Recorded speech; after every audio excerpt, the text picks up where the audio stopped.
The Community Police Review Commission was created to promote public confidence in the professionalism and accountability of the City of Riverside's Police Department. The commission consists of an all-civilian panel of members from across the city. The commission's roles include advising the mayor and city council on all police relations issues, reviewing and investigating officer-involved deaths, receiving complaints, and conducting hearings on misconduct against sworn Riverside police officers, making policy suggestions, and bringing community concerns to the attention of the Riverside Police Department. If you're interested in learning more about how you can serve or for information on the commission, visit riversideca.gov/CPRC. From Zach Erb Stadium here at Norte Vista High School, what a game we had tonight in the River Valley League. We got Norte Vista getting set to take on Hillcrest. I'm Trent Rush. With me is Jeff Gorham. And Jeff, there are a lot of league championship implications on the line tonight. Hillcrest, a season ago, 5-0. They were the league champs. Norte Vista at 4-1. Their lone loss was to this team, and this is going to be a really big-time game tonight. I'll tell you what, these two teams are playing the best football of the year, hands down, and I'll tell you what, whoever wins this will be league champ, and it's going to go through these two teams, Hillcrest and Norte Vista. Jeff, it really does feel like there is kind of that championship vibe here tonight at this game. Who are some players you're going to be keeping an eye on? Well, I'll tell you what, for Norte Vista, they're going to run the ground and pound. They're going to play smash mouth football, and they're going to go through their running backs. They've got Eddie Elaine, the young sophomore, the top 50 in the entire country as a sophomore, and then they have Carvajal Hall, who will also back up him. They are tough. But on the other side, Hillcrest has a great PO type guy. He can run out of the pocket, he can throw, and Cameron Payne is that guy for Hillcrest. It's going to be really fun to watch this matchup, especially the two different styles we're going to see in this game. Should be lots of fun. All right, for more on our contest this evening, let's bring in the third member of our team, Nick Rice.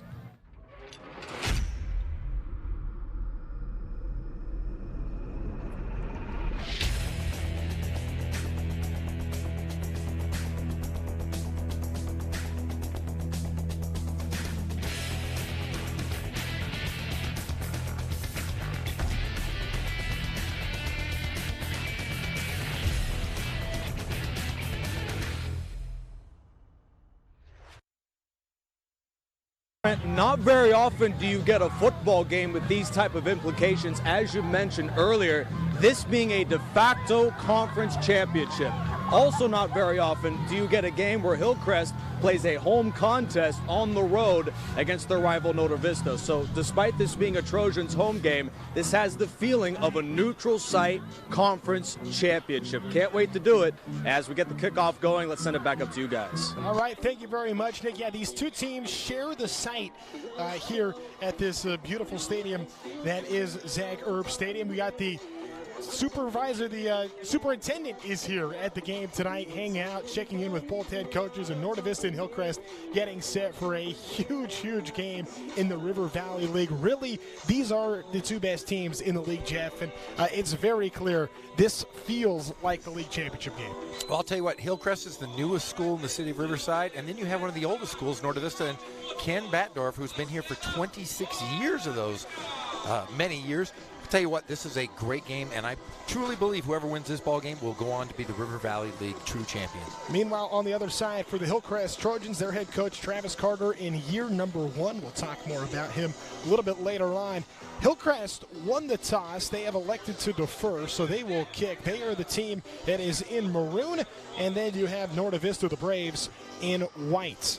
Norte Vista, this is their home field, but they are the road team tonight, as mentioned before. And we are underway. It's an onside kick to start the game, but it's not going to go quite the 10 yards. So a little trickery by Travis Carter, knowing how big this game is, trying to get his team to get an early advantage, but it doesn't pay off to start. No, and I'll tell you what, that gives Norte Vista great field position as we look over the Norte Vista offense there.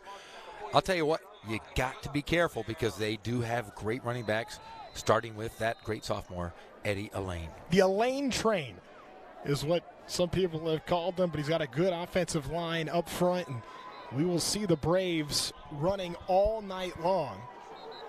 We were joking around with Ken Batdorf. I don't know how much he was joking, though. He was like, oh, yeah, I threw a lot last week. We threw 5 passes. Yeah, in fact, he said before the season started, he goes, this is going to be an aerial circus this year. And I said, wait a second. 3 years ago, I think he threw 5 passes all season long. So maybe we'll see a little trickery tonight. Danny Gonzalez is the man under center.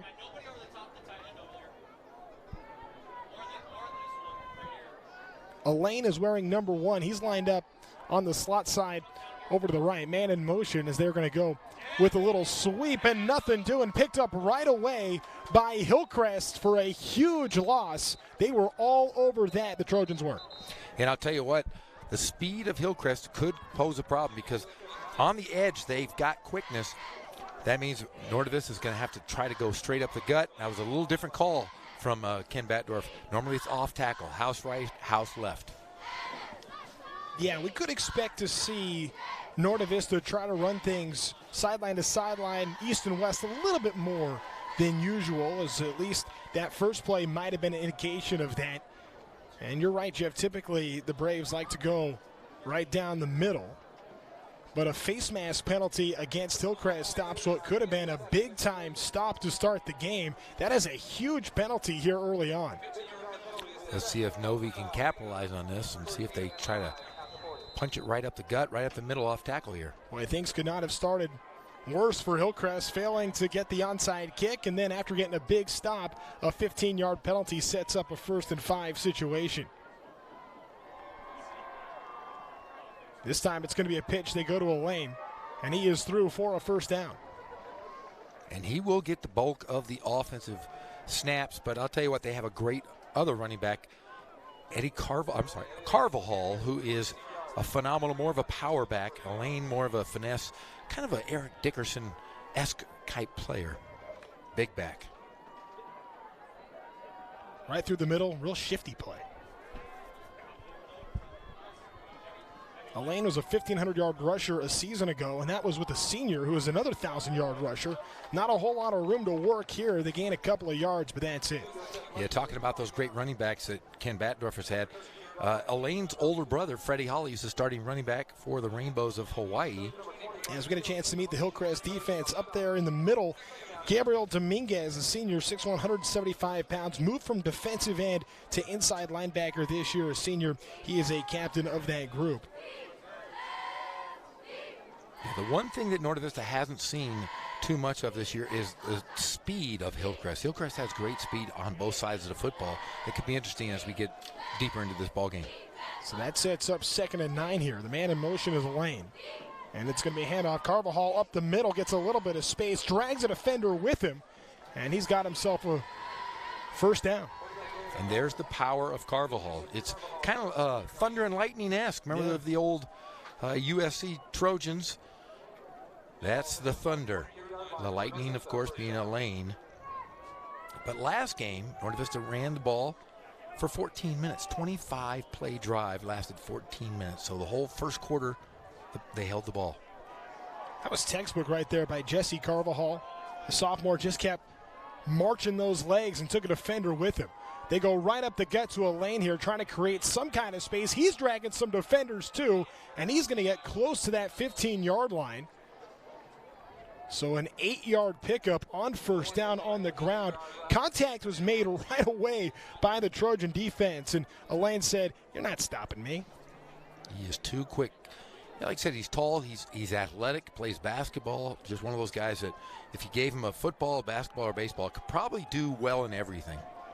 I mean, initial contact was made about 2 yards behind the line of scrimmage. We were just talking about Gabriel Dominguez, their inside linebacker. That was no problem for Elaine. This time they're going to go with a pitch to Gonzalez. Gonzalez, not a lot of room. Ball came free, but he was down first. So that's going to be a loss on the play. Boy, that was a big-time hit there, as we're going to watch here on the replay. That was... Hello there. Welcome to the grass. Yeah, that was Gabriel Dominguez. He didn't like that he just got drug on the last play and made up for it with that big hit on 2nd and 2. So they will say that Gonzalez got back to the line of scrimmage there. 3rd and 2. Outstanding field position for Nordavista to start this game. Trying to capitalize here. First 3rd down, and that's a lot of movement up front. And they're going to call this a false start against the Braves. And typically, Ken Batdorf's teams are pretty disciplined, don't get too many procedural penalties. So maybe a little nerves here playing in the big rivalry game. It's got to be weird playing on the opposite side of the field, though. Sure. 3rd and 7. They stay on the ground. Not a surprise. Pickup of a few, and we will see if this ends up being a 4-down situation.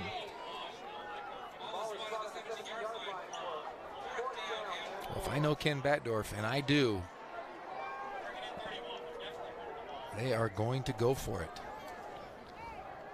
I think generally speaking, if you see a team run the ball on 3rd and 7. Oh, they're actually going to kick it. All right. This is something against what Ken Batdorf I've normally accustomed him to doing. Fernando Salcedo has not missed a PAT or field goal. And that kick is a good one. Plenty of leg. Did he keep it straight enough? He did, right down the middle. 35 yards, his longest of the season. And that puts Norte Vista ahead 3-0 to start this game. You got to be happy if you are the Braves walking away with 3 points. That's something in their arsenal we haven't seen, is kicking the ball. And so maybe he's got a secret weapon, and those 3 points could really, really mean something later on in the ball game. A little recap of how we got to this point. A nice run up the middle by Eddie Lane, but a tough false start hurt him. We saw Joseph Lucky try to pound it up the middle, and we just continue to see the running attack of the Braves. Not one pass on that opening drive. And again, that's not unexpected. Big hit right there by Dominguez. And a big-time field goal from the Braves. Hey, I would imagine Hillcrest is probably feeling good to have only given up 3 points. A failed onside kick. They had a bad penalty there where they had a face mask. And that's a short kick there, so it's going to be decent field position here for Hillcrest. They'll start at about the 32. And you got to be happy. You only held Norte Vista. They only held the ball for just over 4.5 minutes. Right, that's what I'm saying. Even though in Norte Vista, they're pleased to get points on that drive, but it could have been 7 very easily, considering the short field, considering a 15-yard penalty, and it didn't take a whole lot of time, as you mentioned. So now we will see the Trojan offense. That's Cameron Payne out of the shotgun. He tosses it right away over to Manny Robert, their tailback. He gets hit right at the line of scrimmage, and he's going to lose about a half a yard on that play. Yeah, Hillcrest will throw a lot of tunnel screen passes. They're going to get it out quick. But Payne, if he gets the open field, I'll tell you, he has breakaway speed. He's very agile and quick as can be here. He actually picked up a yard on that play. Sets up 2nd and 9 once again. Empty backfield now for Payne from the shotgun. A lot different tempo here. Trying to go up the middle, just overthrew the intended target in Isaac Perez. And that's where Norte Vista could have problems, because a lot of teams haven't thrown on them because they are pretty quick. But with the speed and the size of the receivers for Hillcrest, it could cause problems in that secondary for the Braves. Cameron Payne, he's a pass-first quarterback, but he's got good speed, can use those legs. You'll see a lot of different receiving options for Payne here. This time they go up the middle to Robert. Robert, little breakaway speed, jitterbug move, and then he gets hit at the 40. So a pickup of 6 yards, and that is going to bring up 4th and 2.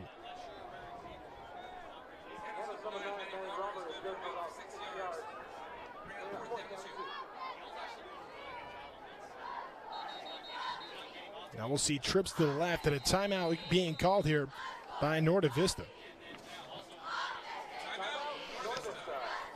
Let's see if Coach Travis Carter is going to continue to try to go for it here with 4th and short, with Coach Batdorf and his defensive coordinator, Andy Martinez, talking it over. Let's see if they change it up.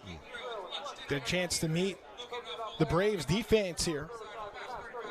You see Joseph Lucky has done a good job for them as a cornerback, all-purpose player for them. Senior Anthony Valdez up front has done a good job with Dustin Jameson at the edge. A lot of different options in this secondary for Norte Vista. Gilbert Garcia, their inside linebacker, has done a good job this year as well. In fact, in looking at the Braves linebackers, 3 of the 4 are almost sack machines for these guys, averaging close to 1 a game. And Garcia a little hampered right now with a leg injury, but he's out there playing tonight. He doesn't want to miss this game. He knows how big this is. You can't miss big games like this. Payne from the shotgun, 4th and 2. He's going to keep it himself, and he looks like just got to the marker, and that looks like a first down from here. It's going to come down to the spot, but I think Cameron Payne got the 2 yards he needed. But there is a flag on the play.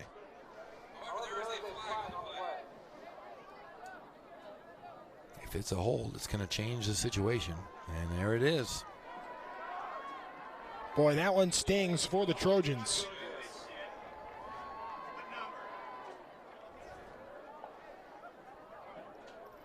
And that one's going to hurt because Payne had it. If there was a hold, it was outside of our camera view there in that replay.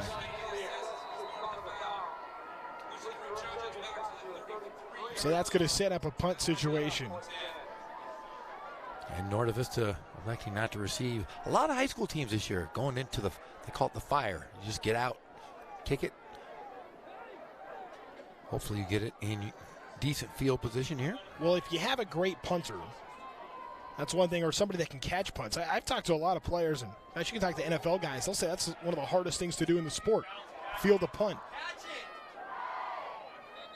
So that's going to go to the 43, which once again means good field position for the Braves. Yeah, I couldn't imagine catching a football in the dark in front of everybody.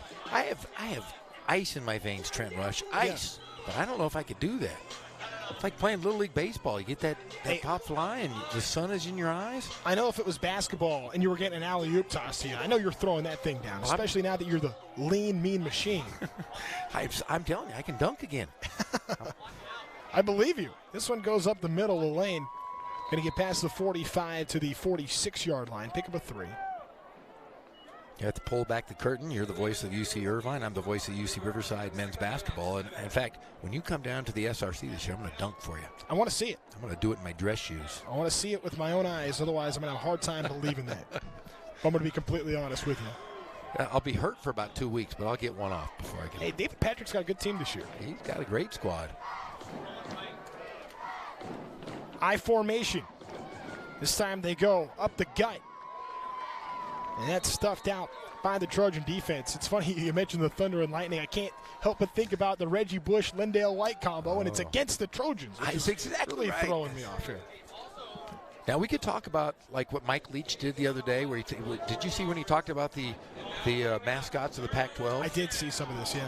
Who would win between a Brave or a Trojan? Because they both have weapons. That was the big. That's the difference. That's the key right there. But see, and they both have horses. It might be a pretty evenly matched. That's about as even as it gets. Yeah. What was he saying? There should be more sharks and gorillas. I love that. Up the middle to a lane, he's going to get past the sticks, and that's going to set up a first down for Norte Vista. Boy, it's nice to have a weapon like that. Yeah, I tell you what, it's nice because, but you got to credit that offensive line. They're young. In fact, the left side of the line, believe are all seniors. The right side is all sophomores. So which do you go with? You go with your sophomores and say, hey, for 2 more years, I'm going to take care of you. The Elaine train was like a freight train up the middle. A little trickery here in the backfield, trying to dance his way through and getting stuffed by Norte Vista. A little misdirection and nowhere to go for Lucky. Yeah, Lucky's been caught twice doing that this evening. I love a great trick play. I want to see the Statue of Liberty. I know it's only done in the streets of playing some touch football, but we did have a flea flicker a couple weeks ago, which was kind of fun to watch. Maybe the Cowboys will pull a Statue of Liberty. I mean, that is Kellen Moore's move. That is back right. at Boise State. 2nd and 14 from midfield here. Little pump fake through the middle. It's caught. A pass completion. Buddy Wilson Jr. on the reception. That's going to bring him real close. Take up about 13. We'll bring up a 3rd and 1. Nice play. And that's a quarterback who's never played quarterback. So pretty good, nice poise there in the pocket. Well, Danny Gonzalez with that pump fake, too. I mean, Hillcrest is thinking run basically every time. Why wouldn't you? And then they take one pump fake, and that sets up a wide-open Wilson on a good route. 3rd and short. This time up the middle, a lane, and he's got it with bonus yardage. Well, he walked right past the first down mark. And this is the kind of football that we're used to seeing North Vista run. They've had the ball now for the majority here of the first quarter, with a great defensive stance against the Trojans on their first drive. And if you're Hillcrest, you're thinking, my gosh, we had something going here. We had the first down and a really tough hold on that opening drive. And in a game like this, the way Norte Vista plays, every possession is magnified. They all mean more because it's a shorter game. It's a shorter clock because of how much time the Braves eat up. This time they go up the middle. Carvajal stopped in his track after about a yard. Yeah, and like you said, anything is magnified. Any mistake is magnified. Norte Vista they don't make too many mistakes on offense. Defensively, they've been known because they do gamble at times because they're very quick in the secondaries. But yeah, that's very rare for Novi to dig themselves in a hole. And we're seeing how bunched up this Hillcrest defense is. Trying to pack the middle. It's a game in the trenches tonight. That's Joseph Lucky in the backfield. And that's going to be the second timeout called by Norte Vista here in this opening half. Yeah, do you know what it is? You know what time it is? It is October, and you know what that means? It means only one thing. It's Halloween. Saturday, October 26th. It's Riverside Halloween Fest. Get the kids in costume and head to White Park in downtown Riverside. Like I said, for Halloween Fest between 2 and 10 p.m. There's a costume contest for both kids and adults, so you can dress up as anything you like, Trent. A haunted trail kids zone with crafts and games. Halloween vendors will be there, and they'll have a food and beer garden. Halloween Fest tickets are $10 for adults and free for kids 14 and under. That's Saturday, October 26th from 2 to 10 p.m. at White Park in downtown Riverside. For more information, call 784-3111. We have a 2nd and 9 here. That's going to be a toss to the left. They'll go to Lucky, trying to get around the corner there. He gets past the edge, takes one tackle on, drags a defender for another, picks up 5 yards on the play. But before we get to 3rd down, Jeff Gorham, I have to know, what's your Halloween costume going to be? Nope. Here's Can you reveal it? Is it okay? It's okay. I can reveal it. I am going to be Jon Snow. Oh, I'm going to be a 6'8" Jon Snow. My wife is going to be Daenerys, the queen of the dragons, or the mother of dragons. I like that. See, we got a brand new German Shepherd, so I'm going to walk around with this like a wolf. And my son's going to be Tiger Woods, one of them. One of my boys, Tiger Woods. The other is going to be a ninja. And my 13-year-old refuses this year. What? Yeah, I don't get it. It's a crazy, crazy time. That's, you know what, that is the age where maybe you're a little too cool for it. I still want to trick or treat. Yeah. Well, you're a special breed. A lane up the middle.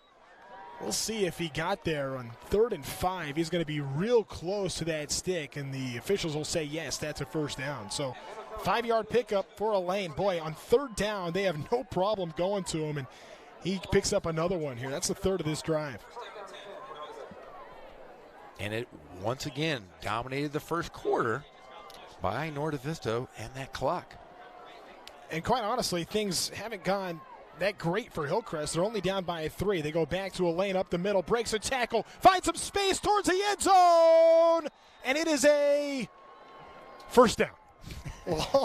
long run, and he is stopped just shy at the 1. Long run right there by Eddie Elaine. And that is going to take us to the end of the first quarter. After this great play, the biggest rush of the night.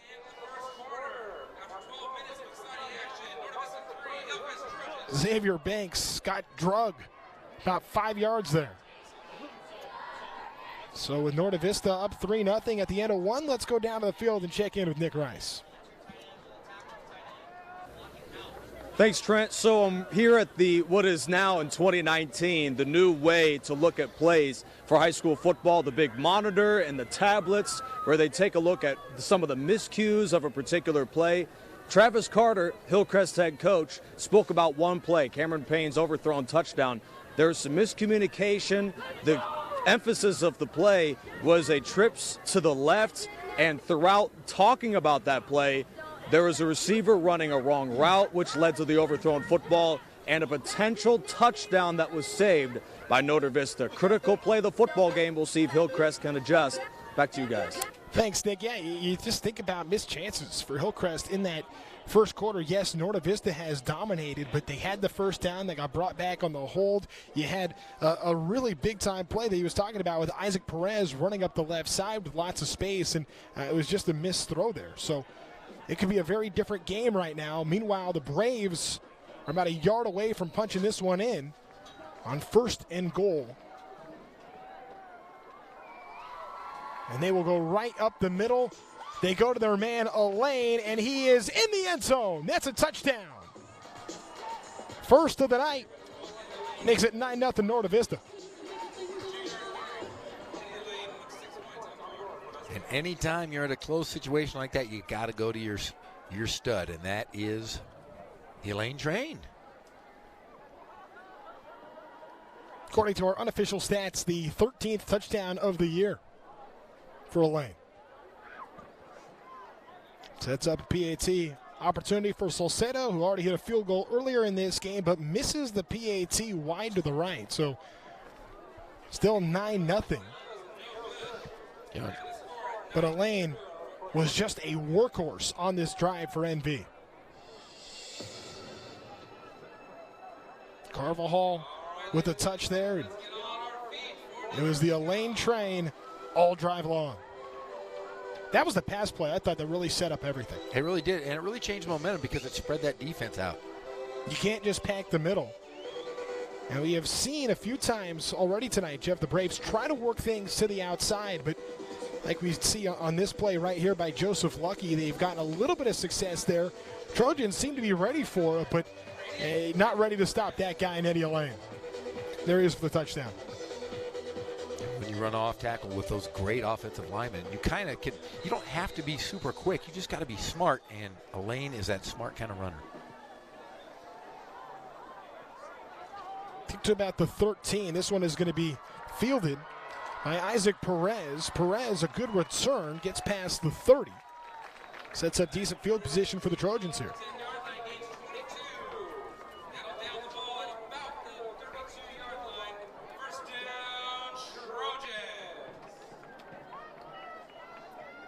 Good opportunity for Hillcrest to try to get back, try to build on some of that momentum after the missed PAT.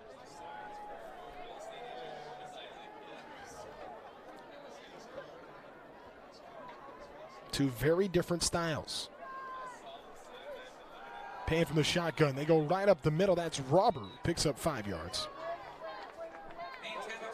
Yeah, let's see if Hillcrest, after just one drive, let's see if they'll test that secondary like they tried early in that first drive. A little slow to get up on that play was Jesus Gonzalez. And he is back down and will be attended to by the athletic trainer here. Manny Robert, who had that last carry, was number 9 for the Hillcrest Trojans. He had a 4-touchdown game, 104 yards against Sarupa Valley last week. The Trojans won that game 47-8. Here's what happened at the end of that play.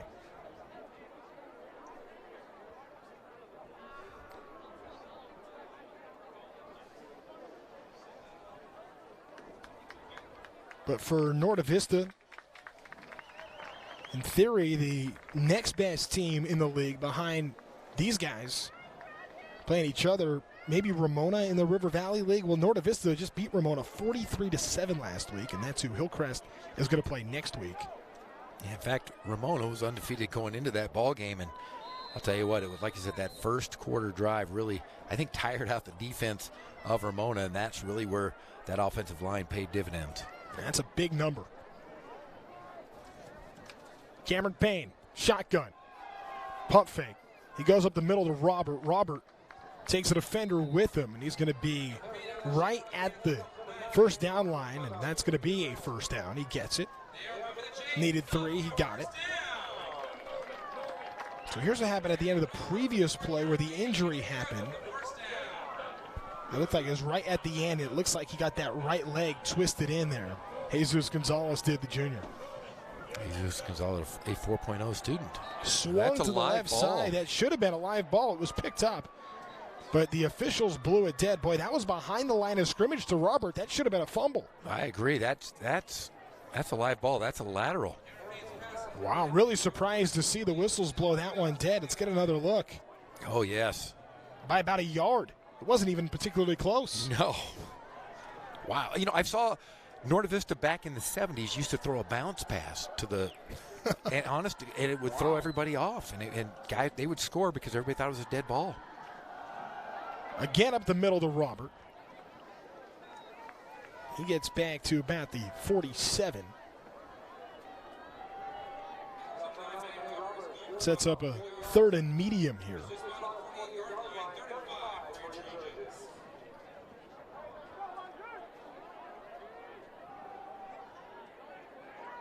Hillcrest 5-0. River Valley League a season ago. This season 4-2, 1-0 so far in league. The defending champs trying to beat NV for the 3rd straight year. Robert is stopped right there at midfield after a gain of 2.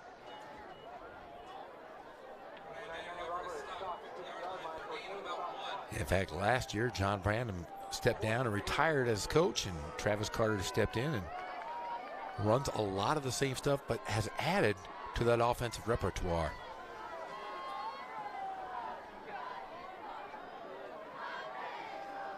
Fourth and 3. And a timeout called by Hillcrest. Travis Carter will take it in his first year as the head coach, former quarterback at RCC in Laverne. Spent his high school days at King, and after 3 years as an assistant quarterbacks coach at Hillcrest, now he's leading everybody. In fact, I had him on the coach's perspective earlier this week. Great show, by the way. Hey, thank you. Thank you. It's fun to talk to these young coaches. And, you know, sometimes you talk to these guys and they give you a lot of coach speak and you listen to them. But Travis Carter seemed to be very genuine on and off the camera about his guys. Yeah. He loves his team. He's excited to be a first-year head coach at a very great school here in Riverside at Hillcrest with, a tradition. The school's not very old, but they've won a CIF championship in basketball. They've been to the semifinals in football. It's a very good they've got great sports and everything, and he couldn't be happier to be at a place like Hillcrest. They're on a very new age style of offense. Everybody to the left. And they'll pass it right. Looking right side over the top. And it's caught. What a catch right there by Isaac Perez. Huge for the senior. That was a jump ball. Just throw it up and go up and get it. He went up right over the Brave and grabbed it out of the air. Great play. Everybody was to the left, including the Braves defense. And Cameron Payne says, hey, Isaac, I got you. Up the right side for a first down. So a 4th down conversion, and here's Payne once again. Now he'll go to Robert up the gut. And he's going to take a defender with him to about the 26-yard line. But see, I like seeing that in high school football. I like seeing something innovative and fun. I mean, that's you got to love high school football for that reason alone. Hey, Travis Carter is keeping everybody on their toes tonight. From the Braves defense to our broadcast booth. And all the fans here on this homecoming for Hillcrest. Empty backfield, toss, end zone again, just overthrew Manny Robert there.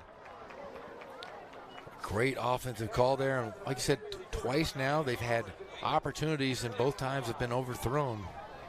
And the junior Payne has got a good arm, but just missed. A touchdown there for Manny Robert. He's got as many touchdowns on the ground as through the air this year. Brings up 3rd and 5.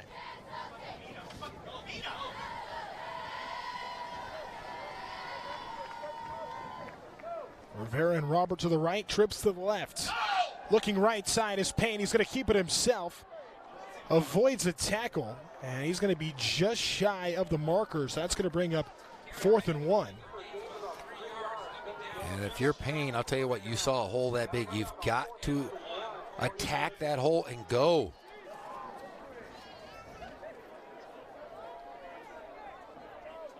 Fourth and 1 now.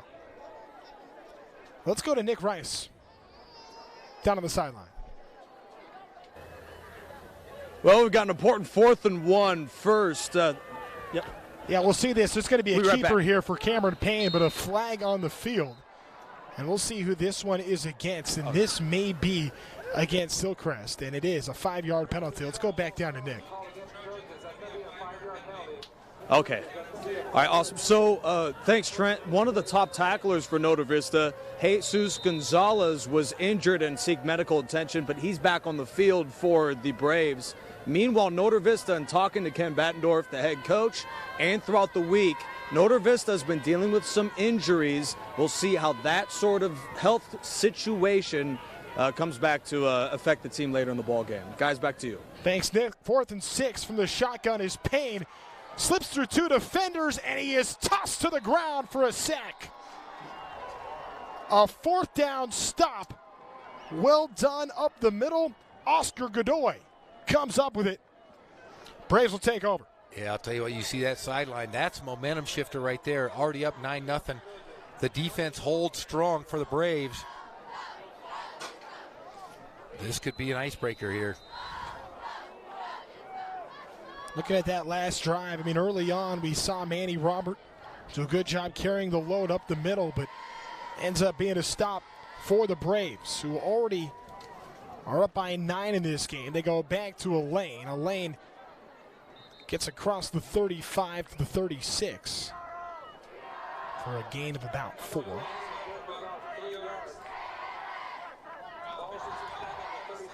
Now, Trent, you've been covering Angels baseball forever. Oh, let's go to the drive here. Yeah, this was the sack at the end there, and Godoy was all over him. There were 2 defenders already, and we saw Payne slip through 2 and then couldn't get past the 3rd. This time they go back to a lane up the right side. Hillcrest stops him after a gain of about 1. Now, covering baseball for the Angels this year, you know, going to all these baseball games, just watching football now seems super fast to you? And then you go from football to basketball. Baseball's fast. If you're trying to pay attention to what kind of pitch is the pitcher going to throw and what's the hitter thinking about, and where's the defensive line and where everyone's supposed to be, if you try to think about all that, it's quick. It goes real quick. If you're just sitting there enjoying some nachos and a soda, I think you change of pace, yes, this does feel much quicker than that.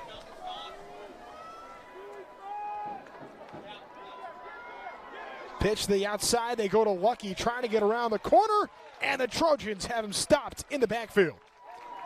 Coming up to make the tackle, Asante Makwala.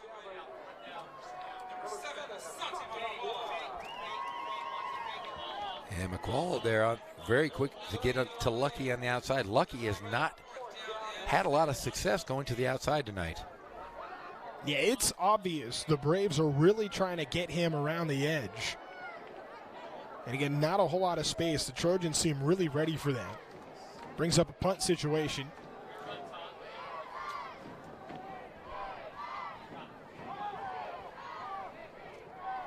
Back to return it here is Isaac Perez.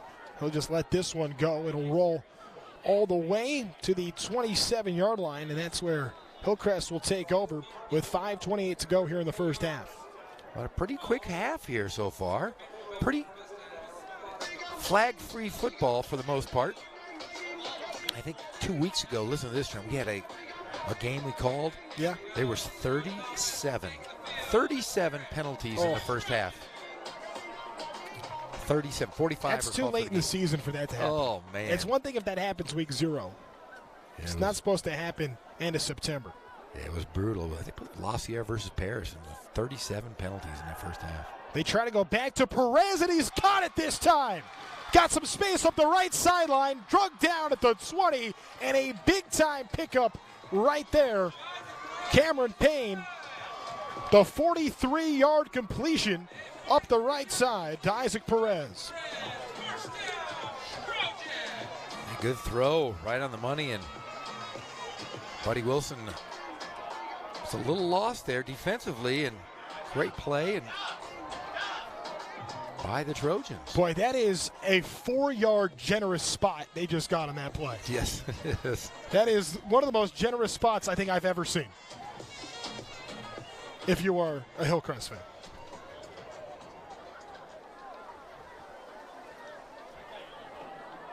.507 left. They go up the gut.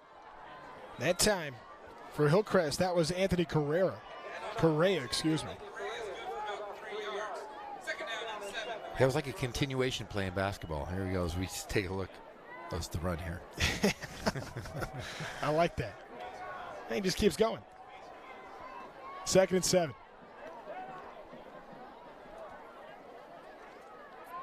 Little keeper. Payne gets stopped at the 10. He's going to be about 2 yards shy of the stick. So 3rd and 2 here. And you can see the Trojans marching with confidence, Jeff Gorham.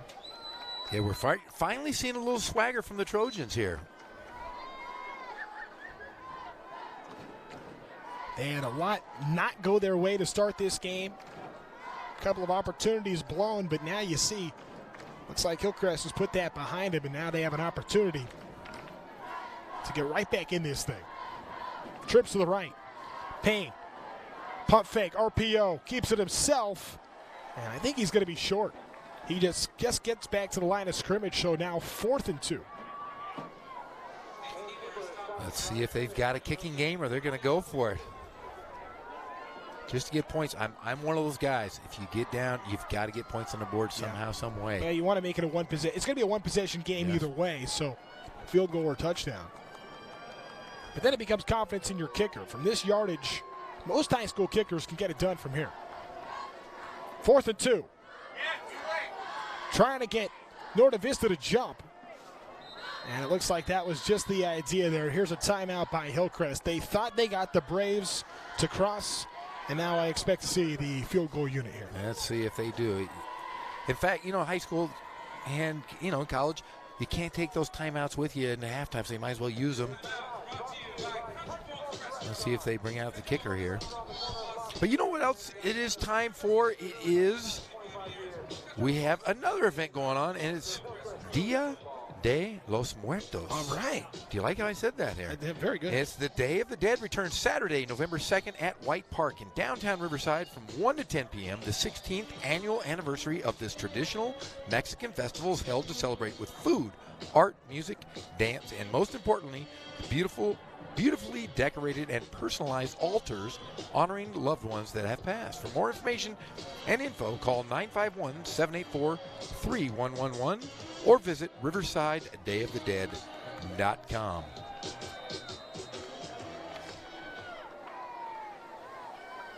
Fourth and 2.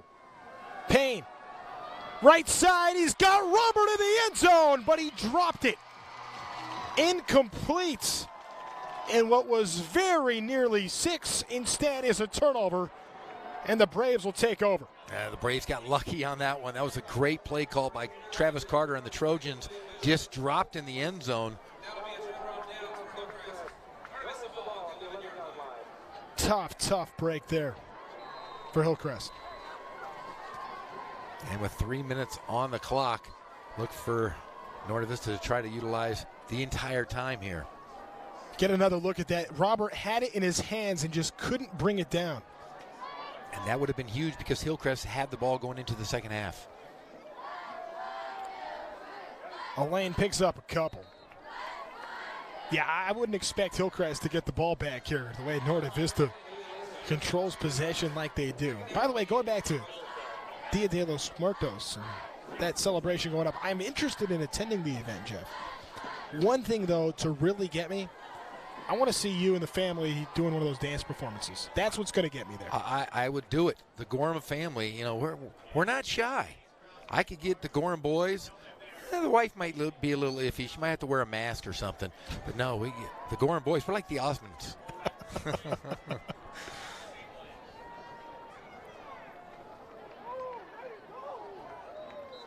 They go back to Elaine, who picks up 4 or 5 yards there. Sets up a 3rd and manageable.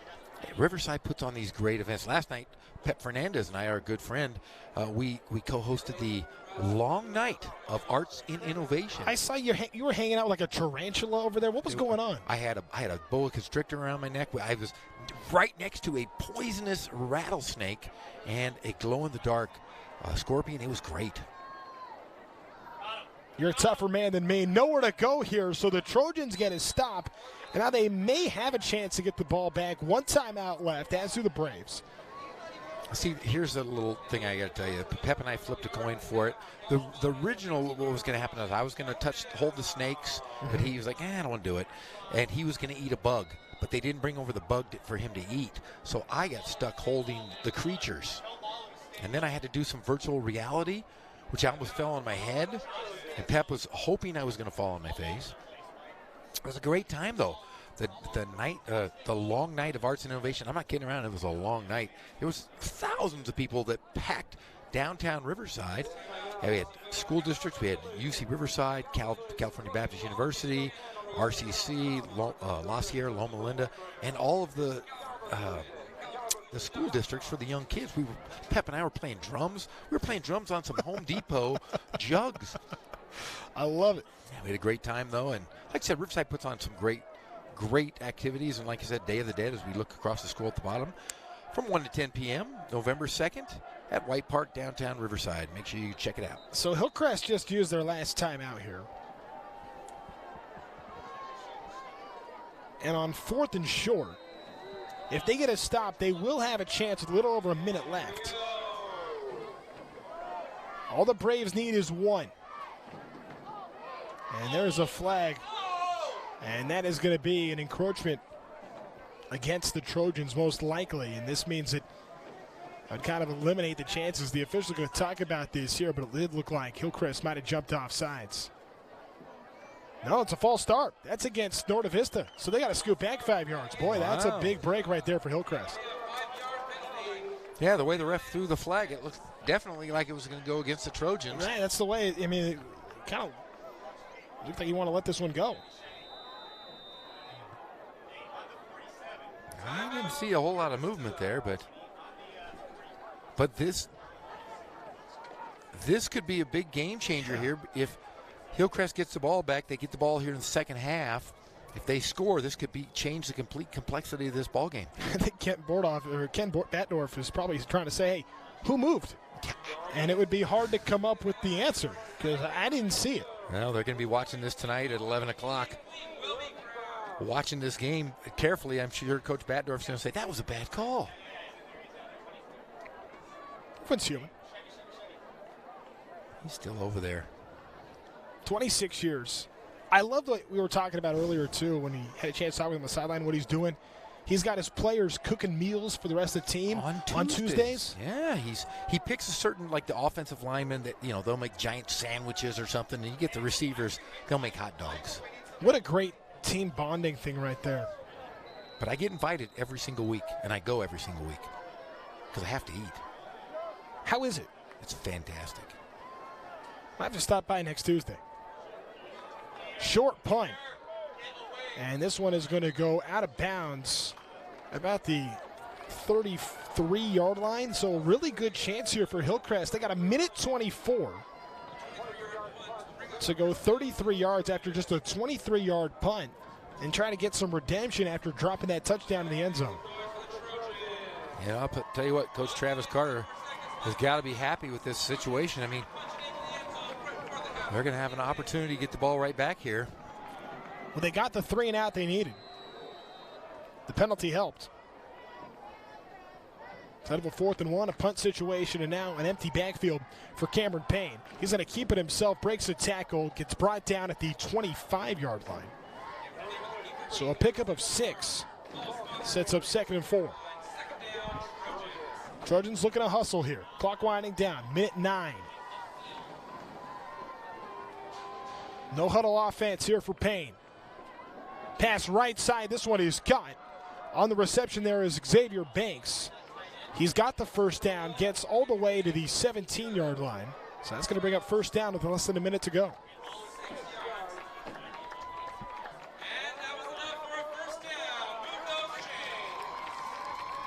And now he's going to spike it to stop the clock here with 54.16 left, and it'll be 2nd and 10. I'll look for him to use the entire field here. They've got a lot. See if they go over the top with Payne. Payne, a very capable runner, almost a wildcat situation if you want. Yeah. You have to respect both. You have to. He's such a great athlete. And he's got a couple big completions already on this drive. 3 to the left, 2 to the right. Empty backfield for Payne. Looking right side up the middle, and that's going to be a pass interference. He was looking for Isaac Perez, who got held up right there at the end of that play. So this is likely to be PI against NV, and that's exactly what it is. Yeah, Micah Gaines, the sophomore, got beat defensively. It looks like he hooked him with his right hand around the waist there. Yeah, pretty good call. And Perez has been the primary target for Payne tonight. And that's a painful penalty for Norte Vista. 3 minutes to go. You got a 9-0 lead. You just came up with a fortunate 4th down stop. You're thinking, okay, NV can run the clock out, take a 9-0 lead into halftime.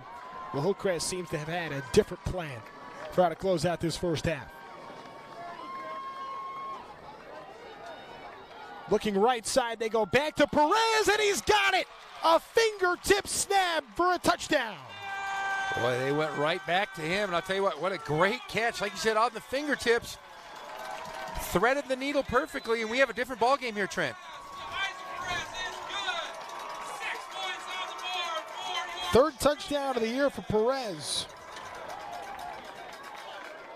And just like that, a one-possession game. My, how the tide has turned here in the last couple of minutes. And momentum has definitely shifted. Coach Batdorf's going to have to make some adjustments here at halftime. PAT is up, and that one is through. Deanna gets it to go. So 9-7 as we get another look at this drive. It was a no-huddle situation all the way through for Cameron Payne. Showed a lot of poise in the pocket, did it through the air, gets that completion, was able to get it done on the ground as well. Used his legs, but it started with the passing. Gets the PI call, looking for Perez, and then this time gets it caught by Perez right over the top, and Ryan Howard was over there. Joseph Lucky in the neighborhood. It was over the top and caught for the touchdown. And that's where Norte Vista's had problems, is in that secondary this season. My gosh, Jeff, you want to go back to that 4th and 1. They call a false start. Ends up being 4th and 6 against NV. Instead of going for it on 4th and 1, they elect to punt. It's a short punt, sets up a short field for Hillcrest. They only had 33 yards to go, and they did just that. Short kick, and that one is going to go out of bounds. So now Norte Vista will get it back up by 2. But after having a 9-0 lead, it really looked like the Braves, with 3 minutes to go in the half, could have a chance. All they needed was maybe one first down to kill the clock, and they didn't get it. No, and I'll tell you what, this has been the Achilles heel for Norte Vista. In fact, when they lost to Temecula Valley earlier in the season, is they had to go traverse 80 yards in the last 2 minutes. And that's something that Coach Ken Batdorf and I have talked about.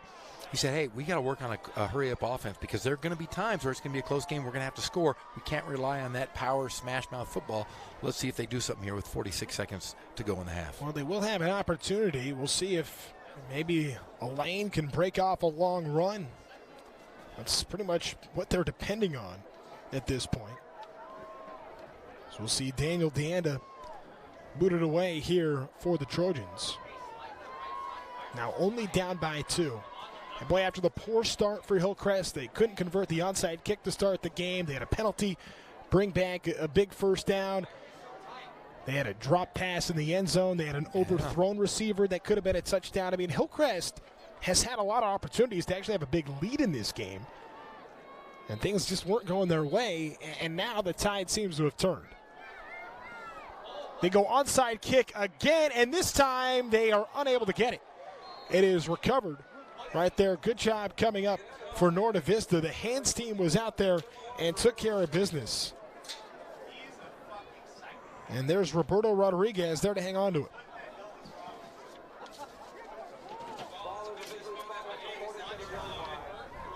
So now a short field for Norte Vista. Yeah, I don't know if I would have done that. Yeah. That's a gambling play there, definitely by the coaching staff of Hillcrest. Well, a good kick there, and Norte Vista, a running almost exclusively team, has to go a long way, but Elaine breaks a tackle, gets through the right side, shows off the wheels, gets inside the 20, and a big pickup of 34 yards for Eddie Elaine.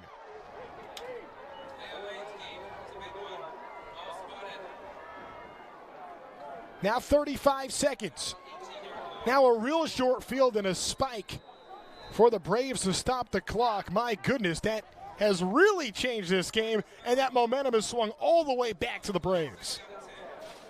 There's Elaine. I'll tell you, he is so quick off that line. If you give him a hole, he's got that breakaway speed there. A great stop by Xavier Banks of Hillcrest. Yeah, that was a touchdown-saving tackle by Banks.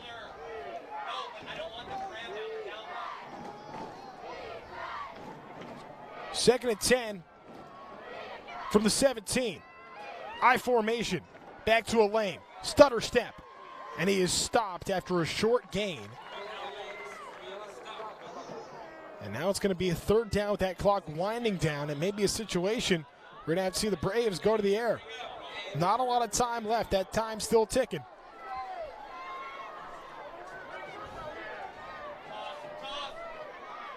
Play action fake. End zone. And it is incomplete. The intended target on that last play for Norte Vista right there. It looked like they were trying to go to Emmanuel Rubio in some traffic. I don't know, maybe if Gonzalez was trying to get a PI call.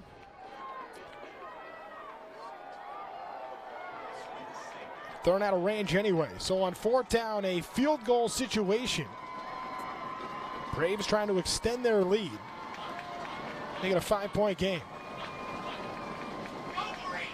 That one from 31 yards. And it is good. Big time kick right there. The Braves able to get points.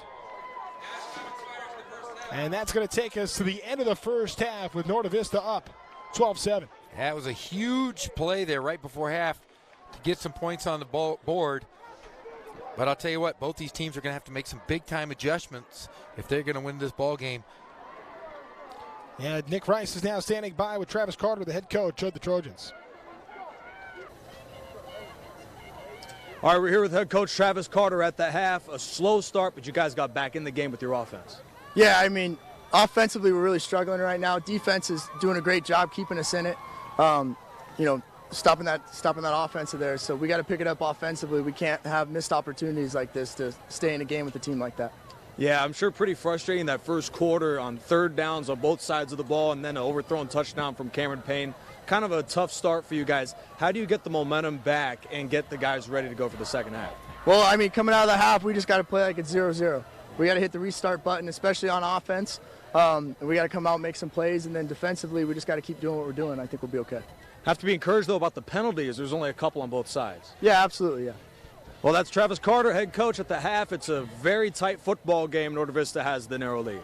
All right, thank you. Thank you very much, Nick. That's Travis Carter right there. And, boy, you kind of have to wonder about that going for it with the onside kick there at the end of the half. Almost gave the Braves 3 points there. It could have been 9-7, but Norte Vista able to take advantage with getting 3. I'll tell you what, you're going to have to keep Novi on their toes, and they tried to do just that. They're lucky they, like you said, they didn't walk away with a touchdown, but very, very good first half from both teams. 12-7 is our score here at halftime as the Braves able to score 3 at the end and take a 5-point lead into the break.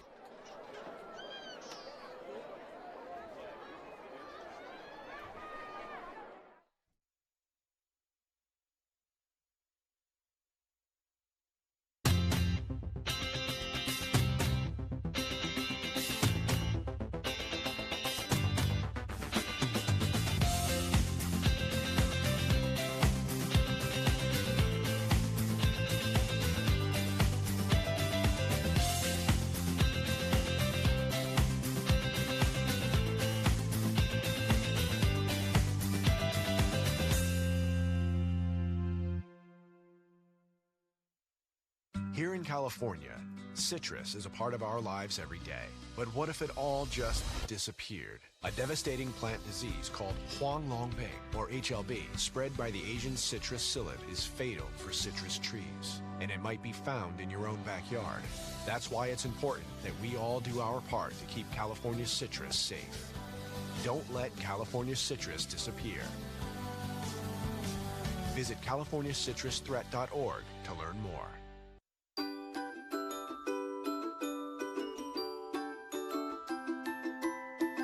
Got junk too big for the trash can? Then call 311 to schedule a bulky item pickup.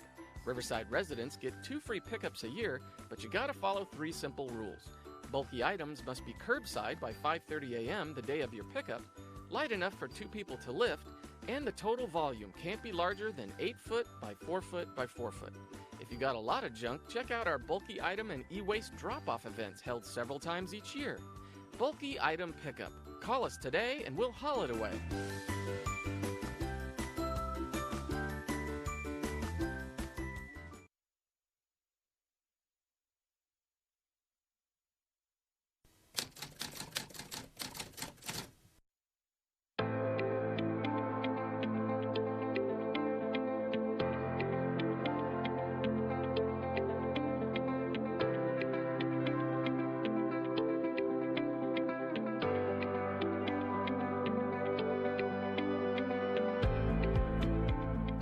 Police officer pilot. I've been with the city for a little over 10 years. I've got experience in the background in law enforcement, so to couple that with aviation and fly every day and still do police work, that's why I'm out here. Work day shift 7 to 5. I usually get here a little before 7. We'll get an email on what occurred the previous evening, so I'll go through those. I'll also check temporary flight restrictions, so I'll check those and see if there's any in the area that we can't fly into. And then we'll go out and do a pre-flight on the helicopter. We'll walk around, check everything, make sure everything's functioning properly. And sometimes we're up for patrol. Other times when we're here on the ground, we'll respond to an incident. If a vehicle pursuit or a foot pursuit or something goes out, we'll launch for that. If there's a fire in the river bottom, we'll go up and provide air support for the firemen on the ground. Code enforcement uses us for their green pool flights, so we'll go up and we'll look for green pools. We're assisting a lot of different departments. I'm a 4th generation Riverside resident out of 5 generations now. My family has set roots here back in the 1900s, and I've got a connection to Riverside, so family and friends are here, and it's nice to give back to the community that we've been brought up in. So, if I were to describe my job in 2 words, it would be uniquely awesome. Yeah, it's awesome. I get to fly a helicopter and do something that I really enjoy doing, at the same time protecting and serving a community that I grew up in. So.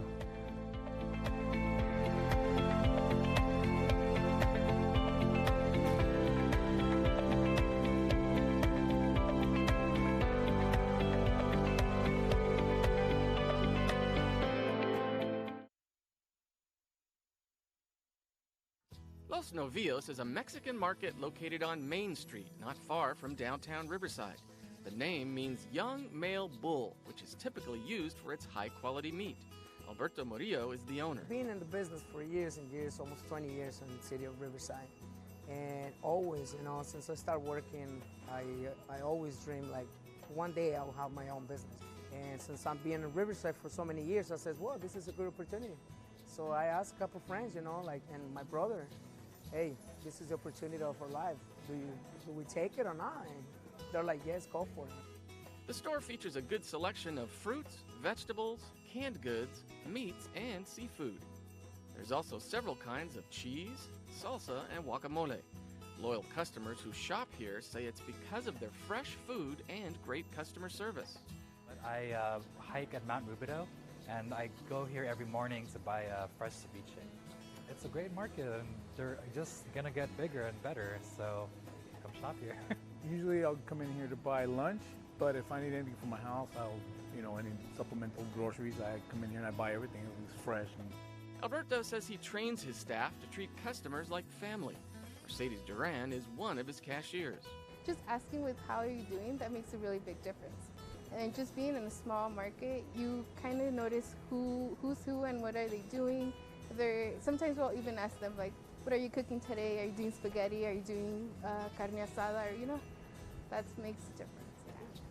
I wanted the people, when they came, I wanted to feel like welcome, like, oh, this is my house, like this is family.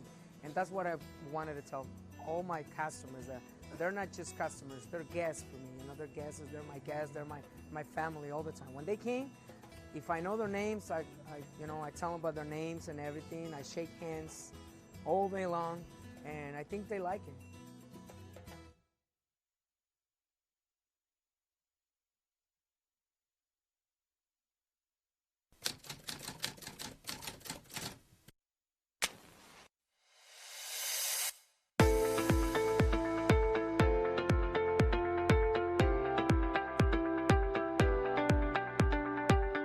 My name's Lovey Jung, and I work for the City of Riverside Fire Department. I've been here for about 7 years now, and I'm a firefighter paramedic on Engine 1.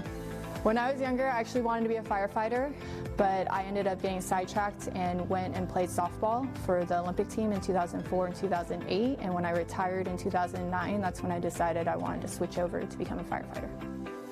Usually when I come in, the first thing I do is I check my personal protective equipment, and then I'll also check the medical equipment. Being a paramedic, I have to make sure all my medications are there and that my equipment's working properly, so that when we go on a scene to a medical aid, that everything's in working form and that we're professional on scene. If I were to describe my job in one word, it would be adventurous. Every day is different from day to day, depending on the training or the type of calls that we run. Some days we might go on more DUIs, or some days we might go on more traffic accidents. So every day that I come to work is going to be completely different from the day before and the next day. I get to work with a group of people that I enjoy working with and having that camaraderie that I missed from being an athlete. But now, being a mom, I want to be that role model for my daughter to, show her you can be independent and you can have a job that you want to work in, whether it's a male-dominated career or not. And I want her to understand that as she grows up.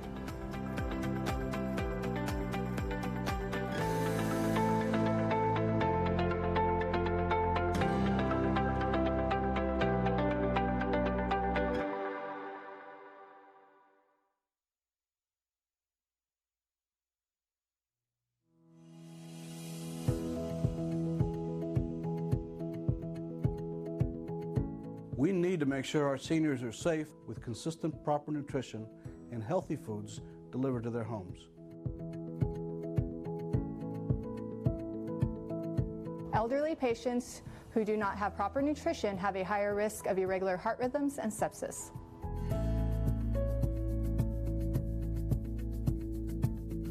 Riverside's Meals on Wheels program can always use your help. If you can volunteer or donate, you can visit our website and get more information how you can participate, and we thank you.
Do you have unneeded prescription medications and don't know what to do with them?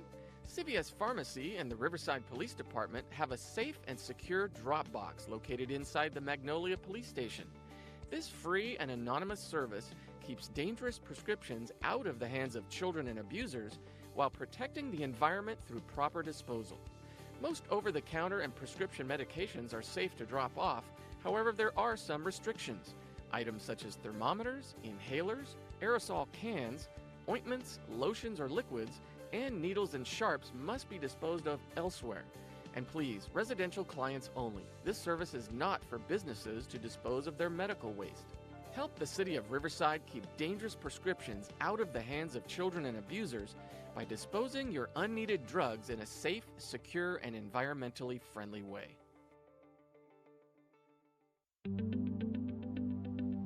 You might have noticed new traffic lights popping up around Riverside, and the Public Works Department wants you to see how they work. First of all, you'll notice the new left turn signals consist of 4 lights: a red arrow, a solid yellow arrow, a flashing yellow arrow, and a green arrow. So how does traffic flow work with these new signals? First, we have the left green arrow, which indicates you have permission to turn left, but oncoming traffic must stop. A solid yellow arrow indicates that the light is about to turn red, and you must be prepared to stop, or if you're already in the intersection, complete your turn when safe. A solid red arrow means you must stop. No left-hand turns are allowed. When the signal changes to a flashing yellow arrow, turns are still permitted, however, you must yield to oncoming traffic and pedestrians before proceeding with your turn. These new signals are being introduced nationwide and represent a safer and more efficient way to handle left-turn traffic at busy intersections. The City of Riverside encourages you to learn more about these new traffic signals, and if you have questions, call 311, Riverside's one-stop shop for answers.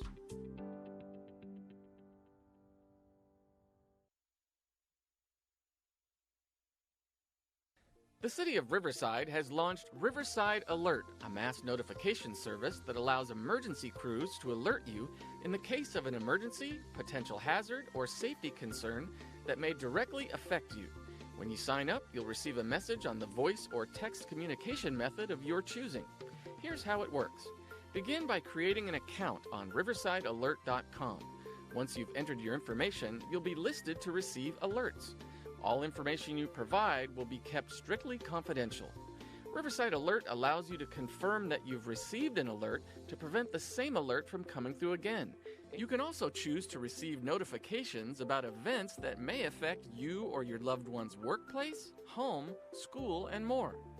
Go to riversidealert.com and sign up today.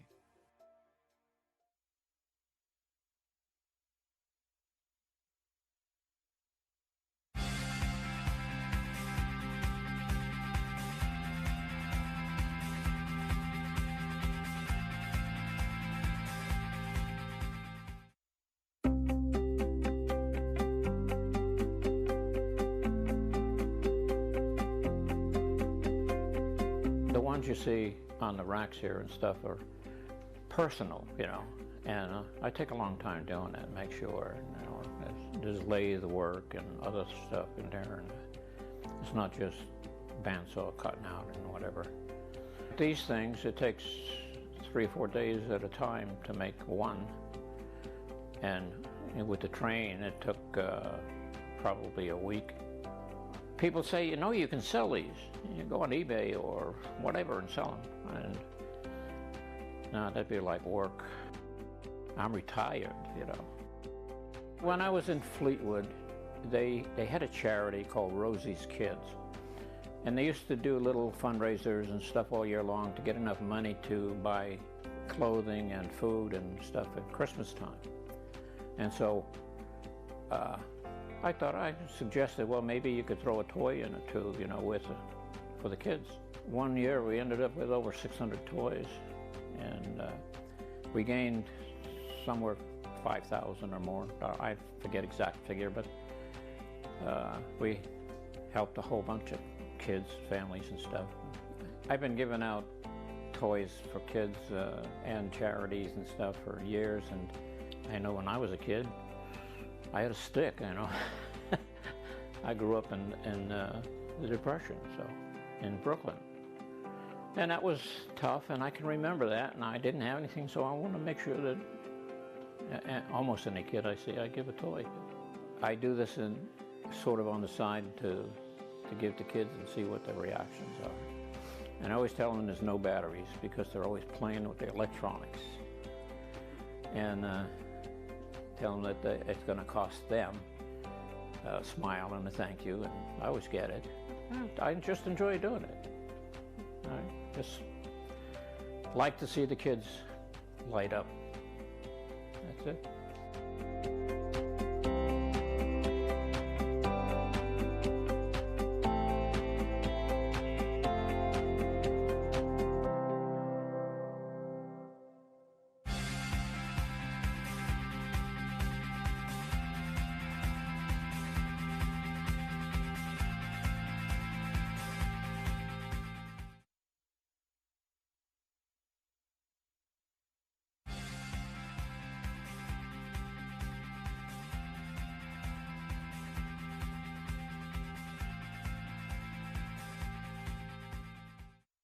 Tucked away in a large warehouse off of Columbia Avenue in Riverside is one of the most unique and highly specialized businesses in all of California.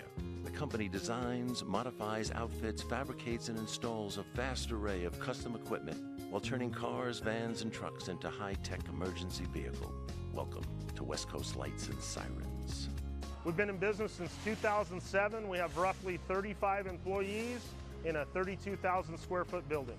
Danny and I founded West Coast Lights and Sirens in 2007. He had a background in racing, off-road racing, and custom fabrication. Well, we build cars from San Diego to the Arizona border, into LA, up into Ventura. We have about 80 to 85 different agencies here in Southern California. Most of our builds are those normal patrol cars, but we do get into special builds. We built a special van for crimes against the internet for LAPD.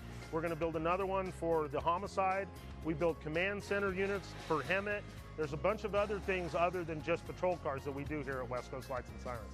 The vehicles come in, they're pursuit rated by Ford Motor Company and Chevy, so they have to go through extreme testing for their brakes, acceleration, and things like that before we get them. But when we upfit them with bumpers that'll protect them from intersection crashes, lights that keep the officers safe in intersections, light bars that help them search for things. Each individual city has a different spec or a different configuration that they build their vehicles on for the specifics of their cities. The attention to detail, the quality, the throughput, and the professionalism. We take extreme care and extreme quality so that your vehicles are repeatable. Every one of them is identical so that officers are safe in our vehicles. The biggest challenges we have is these agencies, there's quite a few of them, they need these vehicles in a timely manner. So they're always there's always a great push to get these vehicles built and in service as quick as we can for the local agencies. West Coast Lights and Sirens builds between 25 and 30 vehicles a week, roughly about 100 a month. The owners also place the success of the business squarely on the shoulders of their dedicated, loyal, and highly trained group of employees. My employees are the best. We're very happy. They are very appreciated, and I hope we show it. Our employees are the key to our operation. Me and Patricia own the place, but these gentlemen in this building do the work. They're the ones that should get the credit for the quality that are done. We are just giving them the tools to do their job. I absolutely love my job. I've been here for 13 years. I've been working with Danny for 13 years. It's like a family, you know, it's private business and everybody's really good. It's like working with a bunch of your friends. A lot of people don't even know that we're located here when you tell people what you do as far as The Community Police Review Commission was created to promote public confidence in the professionalism and accountability of the City of Riverside's Police Department. The commission consists of an all-civilian panel of members from across the city. The commission's roles include advising the mayor and city council on all police relations issues, reviewing and investigating officer-involved deaths, receiving complaints, and conducting hearings on misconduct against sworn Riverside police officers, making policy suggestions, and bringing community concerns to the attention of the Riverside Police Department. If you're interested in learning more about how you can serve or for information on the commission, visit riversideca.gov/CPRC.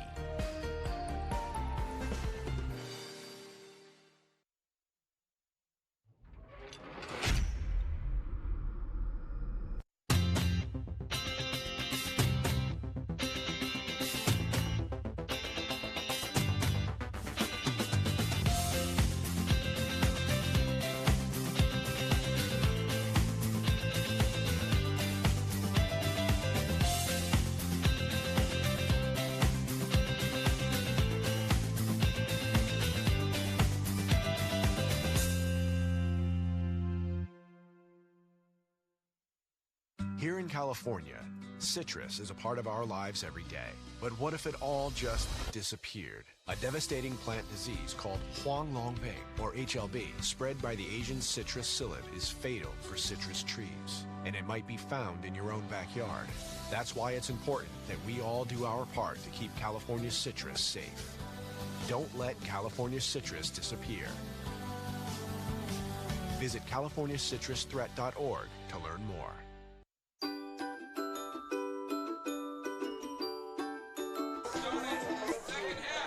We are back here for the second half, getting going here from Norte Vista High School, where the Hillcrest Trojans are currently the home team, but it's the Braves of Norte Vista that have a 12-7 lead here at the break. Seeing some of the highlights in that first half. Early on, it was the run game. It was a big field goal that was made by Norte Vista to get on the board early in this game, and then we saw the rushing attack. Carvajal breaking some tackles here. Good job by the Trojan defense to really stuff them, but a hard time to get really anything going from a defensive perspective when you have Eddie Allrain doing whatever he wants. Elaine has been all over the place. Elaine right up the middle gets the first touchdown of this game. That made it 9-0. But then here comes the Trojans. It looked like Norte Vista had a big stop there, but Hillcrest would get the ball back, this time tossed to the end zone. A big pass interference, able to set up this over to Perez in the end zone. Touchdown for Hillcrest, just like that, a 9-7 game, but with 1:24 on the clock. Elaine with some great speed breaks up a big run there over 30 yards to be able to set up this field goal, which gave Norte Vista a 12-7 lead at the break. Moments ago, Nick Rice had a chance to catch up with the head official for this game.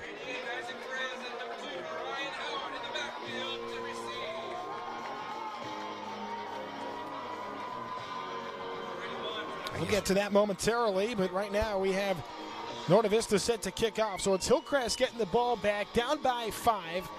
An important possession here to try to get that momentum back. It was an onside kick and a missed chance Hillcrest had. They went with an onside kick, which set up good field position for Norte Vista, and that's how they were able to score right there before the half instead of a 2-point game, a 5-point game. Good return here. Perez has some space, gets out to the 40, spins, gets to the 43, to the 44, and brought down at the 45-yard line. A big return right there by Isaac Perez, and that's going to set up a short field for Hillcrest to begin their first drive of the second half.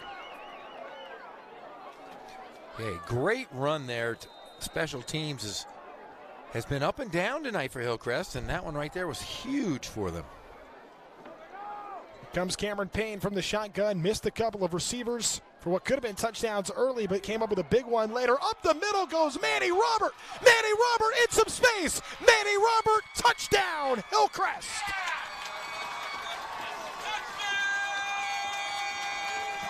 "55 yards, and just like that, it's the Trojans on top. I'll tell you what, that was a huge play. Something that came out of the playbook of Ken Batdorf. It was right up the middle off tackle, and it was breakaway speed to the house. The junior finds his way into the end zone. He dropped what could have been a touchdown pass earlier. This time does it with his wheels. 55 yards, breakaway speed, and all the Braves could do was watch. They saw hit the back of his number. If his name was on the back, they definitely would have known it. That was a great run. So Hillcrest, with their first lead of the night, happens on the first play of the second half. And for Hillcrest, it really was a first half of just missed chances. Yeah, exactly. Like you said, it could have been definitely gone the other way. It could have been a huge lead for Hillcrest. Right. But they definitely cashed in pretty quickly here in the second half. Brand new ball game, and there's Travis Carter, the first-year head coach, looking like a genius after that play call. Looking like a genius and looking like he's about 17 years old. He's the youngest head football coach in the entire country. Look at him. He looks like he's about 17. He connects with the players. He's got them fired up right now. And my wife watched the Coach's Perspective show this week, and she goes, "Hey, why'd you interview that high school player?" I said, "That's the head coach. That's Travis Carter." And she was like, "He's a cute guy, but he looks very young." After playing at RCC in Laverne, the King High School products Now leading this Hillcrest Trojan team where he's been an assistant for 3 years, now in year 4, running the show, and has Hillcrest up by a point, trying to make it more here in what could be the de facto River Valley League Championship game. And there's a penalty, a big one. And they're calling a personal foul. So a penalty after the play, a personal foul after the points. So that's a 15-yard penalty. So it's going to be a long PAT here. This would be a 35-yarder for an extra point. Daniel DeAnd has got a good leg. You have to show it here. High snap, good hold. The kick is up, and it is no good wide to the left. And that is huge. Just a 1-point game here. Here's that run by Robert, though. Look at these wheels. Joseph Lucky looked like he had a break on him, but nothing there, and just big-time gaps being created by that front line of the Trojans. Man, that was fast. Could have driven our production truck right there. Right through that hole. That was a giant. You got to be happy for the Trojans right now. But a good crowd here for homecoming. I can imagine there's a great crowd for Norte Vista, being that this is their school. But wow, what a play there. Having a great ball game here on the game of the week. Knowing how important this game is in the league standings. Both teams 1-0 in the league, but Hillcrest and Norte Vista are the two best in the River Valley League. A huge game tonight. They'll go with a squib from one of the big guys. It was mishandled. They got to pick it up, and they do just that. My goodness, Hillcrest nearly got a takeaway. And falling on it right there was Elaine, who was able to hang on to it. It looked like it skipped right past the returner Gonzalez, but Elaine says, I better get on this. They were kind of watching it. It didn't look like there was an urgency once they touched the ball, which is right there. Yeah.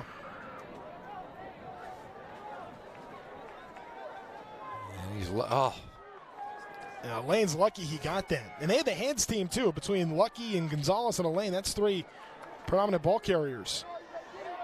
A little bit of space to the outside, using the truck stick for a 9-yard pickup, Eddie Elaine.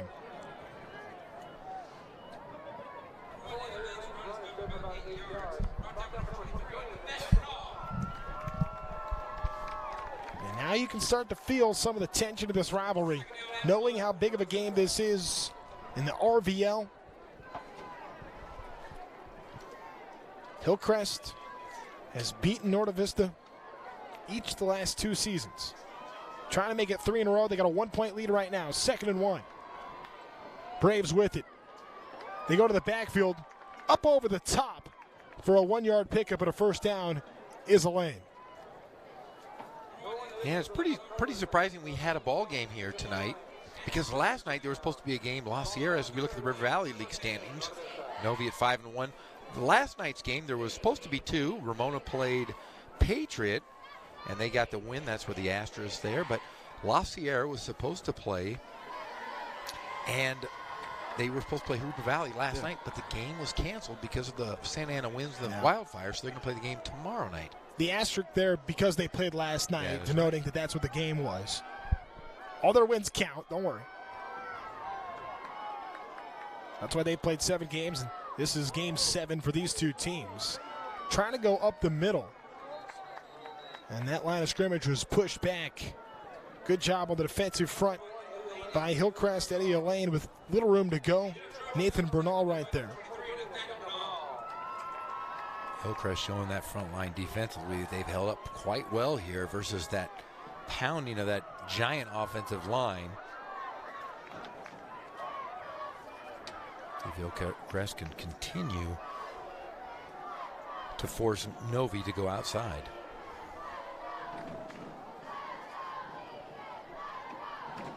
Punch set for Gonzalez. Counter. Pickup of 3. 3rd and 4. And this is where it gets dicey with Norte Vista because you don't have, you don't throw the ball very often, so you know the run is coming. This is a very big drive, a big play right here.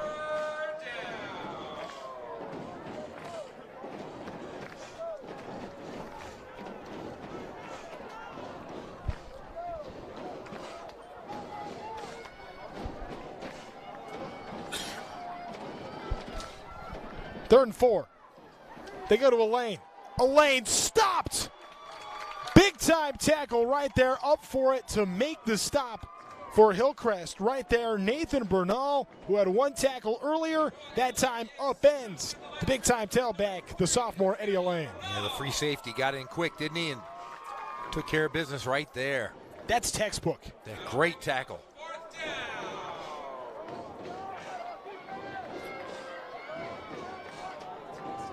Braves feel like they're in 4-down territory, down by a point. 4th and 2, a long 2. They go up the middle, and they get it with some speed.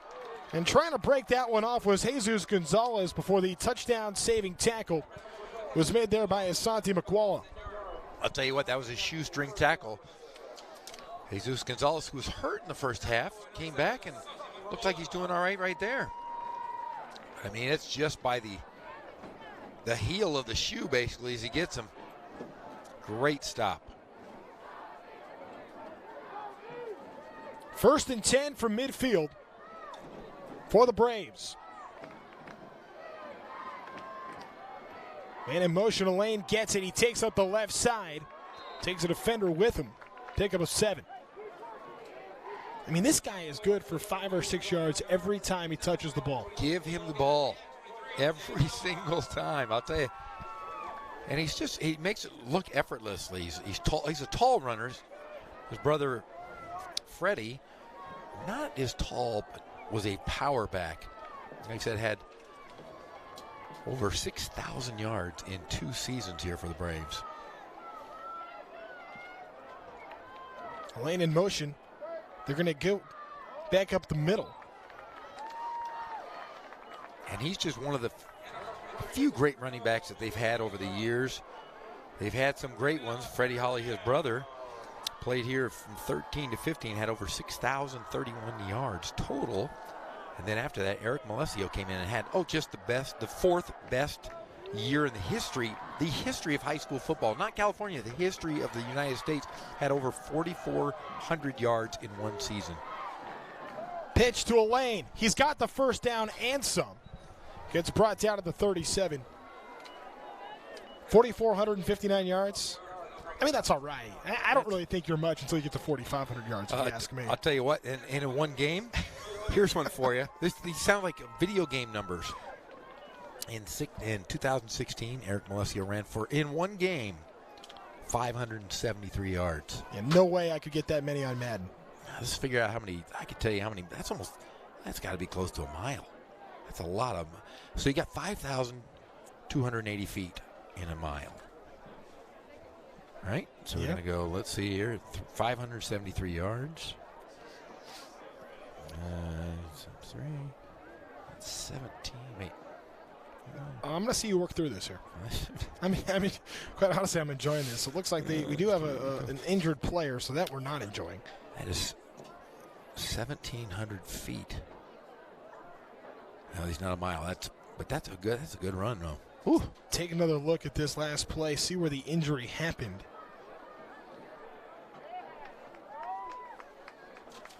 Trying to see who that was. The Hillcrest player that went down.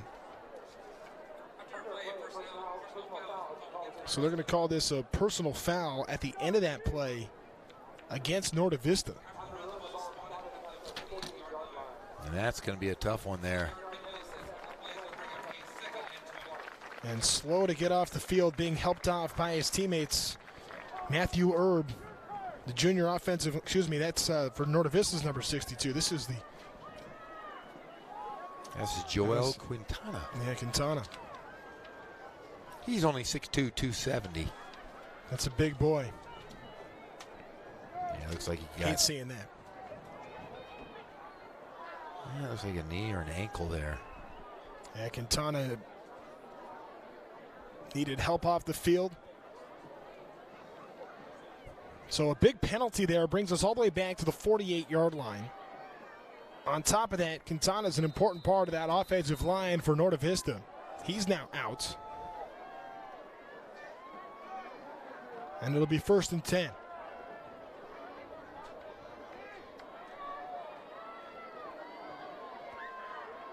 Play action to the right. Gonzalez keeps it himself. Coming up to make the tackle there. A good job was Maurice Bell, who had a beat on it. Able to get to Gonzalez, but a good pickup for Gonzalez. Picks up 7 yards on the play. 2nd and 3. Looks like he's limping a little bit. Right now we got a super fan watching us at home. The women's head basketball coach at RCC, Alicia Berber, sent me a text and said, hey, give a shout out to the family. Her son Maximus was the player of the week last year. He's a football player at Ramona High School. So Alicia Berber, hello out there. I said, thanks for watching us on the Riverside TV Game of the Week. Way to go, Max. Trying to go up the gut to a lane, and the Trojans stuff him. Nowhere to go. And it was Hillcrest that won that battle in the trenches. Brings up 3rd and long. But they're going to call forward progress all the way at the 43-yard line. Boy, that's a big break right there for Norte Vista to have 3rd and 4 here instead of what could have been 3rd and 8. It's like all those guys ran out of the Trojan horse. There was no other white jerseys around him.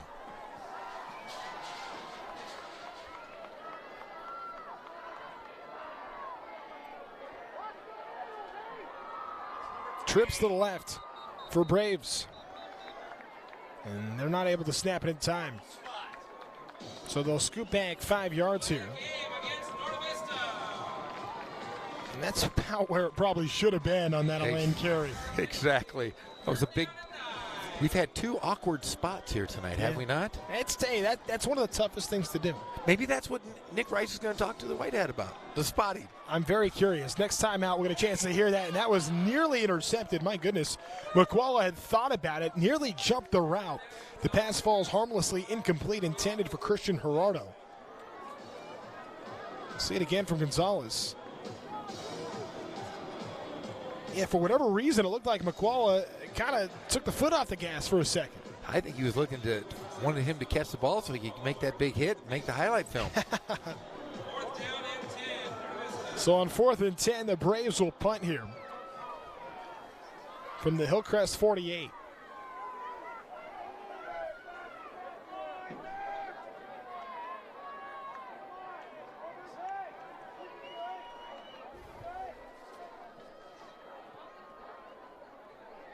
Good punt. It's going to be fielded at the 20. Perez. And there's a flag on the field. Perez past the 40, cross midfield. Perez still going.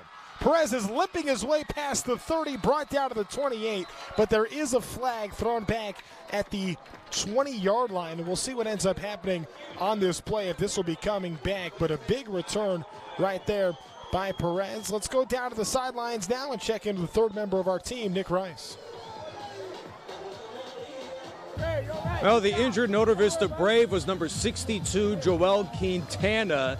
Left ankle injury, questionable to return. This brings up a bigger concern for the Braves, who are the highest scoring offense in the second half in the league this year. They really turned it on after the break.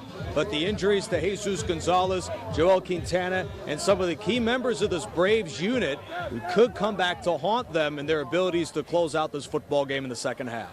Guys, back to you. Thank you very much, Nick. Well, a big hold right there. Instead of having the ball, Hillcrest having it at the Norte Vista 28, they'll take it all the way back to their own 15. Plus 5 more. All the way back to their own 10. And that's another play that we've seen Hillcrest has had big plays brought back. It's like a 62-yard penalty.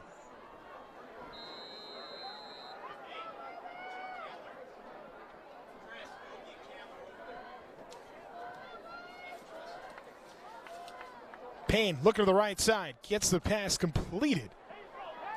Able to get it over the right side, Xavier Banks. Banks picks up a couple, gets the 23, so 2nd and 7.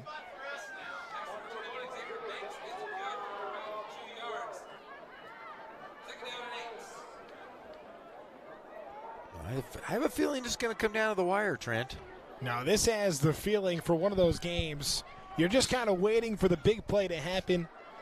Elaine has had some big-time carries. Nobody with a bigger run than Manny Robert when he went 55 yards into the end zone to give the Trojans the lead here to start the half. They go back to Robert, who pops it. He lost the ball. And it's recovered by Norda Vista. A huge fumble there. Robert unable to hang on to it, and the Braves will take over. Yeah, Axel Vasquez, the lucky man to land on that football by the Braves. And once again, a costly mistake by Hillcrest, opening the door for Norda Vista here.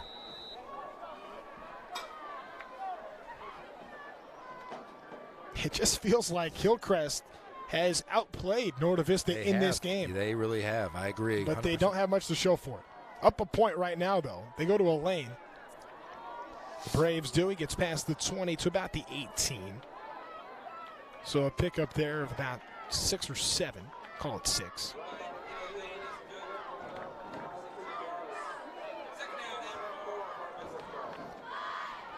Yeah, those of you that are watching now, you'll be able to watch this game tonight, replayed at 11 o'clock. If you have AT&T, it's Channel 99, Charter Spectrum, Channel 3, and if you have Frontier, it's Channel 21. Tight end in motion. They go to a lane who steps over one defender and then meets 3. The Trojans swarming.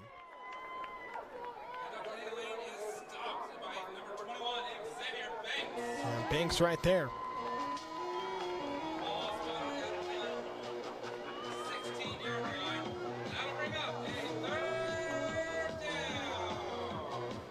Still able to pick up a couple of yards on that play. 3rd and 2 now. We've seen the leg of Norda Vista's kicker. That could be, it could come down to a game of kicking. Yeah, he can make it from here. Pitch. Stopped. And that's going to set up 4th down. Nowhere to go. They went to a lane, and the Trojans were ready for him. They were on top of him the second he caught the ball. They've put 10, 11 in the box here. And Lane tripped over his old lineman there. Yeah. Couldn't get around to Cy Perez, the right guard. 4th and 1, and they're going to go for it. That's a lane in the backfield. They'll go to him. Of course they do. And he gets it. 1st down and some. Elaine's still going. Brought down at the 6. Big run right there. The 4th down converted. And Trent, he is only a sophomore. I mean, this guy ran for over 1,500 yards as a freshman, and that was with a senior in Myron Hazan, who was over a 1,000-yard rusher a year ago. He just never stops moving those feet. And that's pretty impressive for a guy his size. Normally the smaller ball carriers, the more powerful backs will do that, but he's got those quick feet. Final minute of the 3rd. Under center, they go to Lucky. Lucky gets hit at the 1, and he's going to be brought down just shy.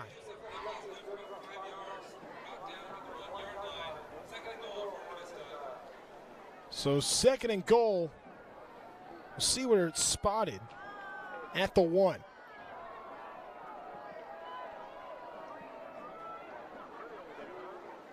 Lucky powering his way through. Went right over the top of Xavier Banks, who was able to hang on, though, and stopped what could have been a touchdown. Elaine in the backfield. They go to him. The pitch. Elaine into the end zone. Touchdown, Norda Vista. And now it's the Braves back out in front. It's like a prize fight here.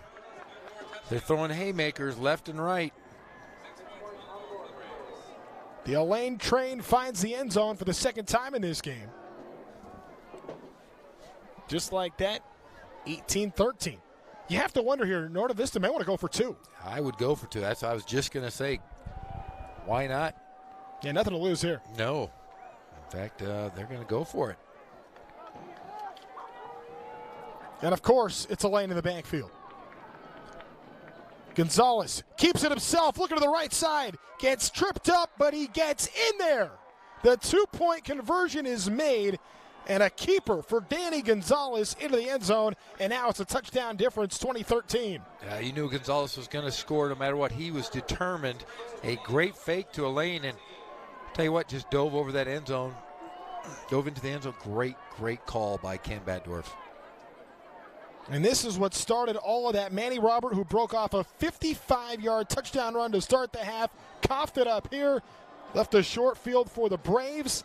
Elaine gets stopped on third down here, but then on fourth down comes through, keeps dragging those feet, gets all the way inside the 10 to the 6, and then punches it through into the end zone. And then going for two, Danny Gonzalez, the keeper himself, on the play fake. Everybody bit on the pitch fake to Elaine, and Gonzalez took it by himself. And just like that, a 7-point difference with the Braves back in control, set to kick it away. They go with an onside kick, and it is going to be recovered by the Braves. A flag here, though. Contact was initiated by Norte Vista, and this is going to be Hillcrest football.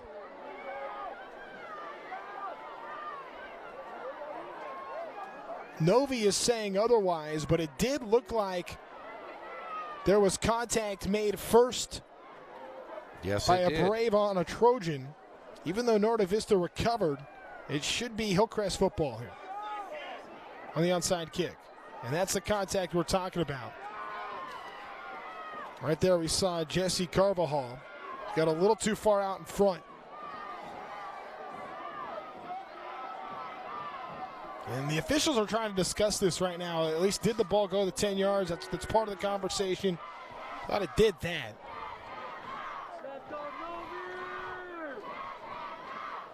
And now it looks like these coaches are going to get an explanation here. It's Travis Carter. We'll meet with the officials here. 14.5 seconds left here in this third quarter. Norte Vista just scored a touchdown and a 2-point conversion to get up by 7.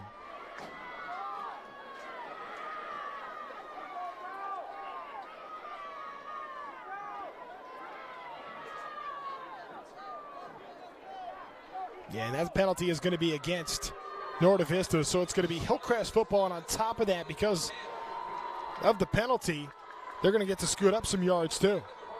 It was a good onside kick. It was a great onside kick. But yes. He's flying. Got there early, and even though the Braves recovered, can't do that. He was airborne for a while there. Trojans will take over at the 45. This will probably be the last play of the third quarter.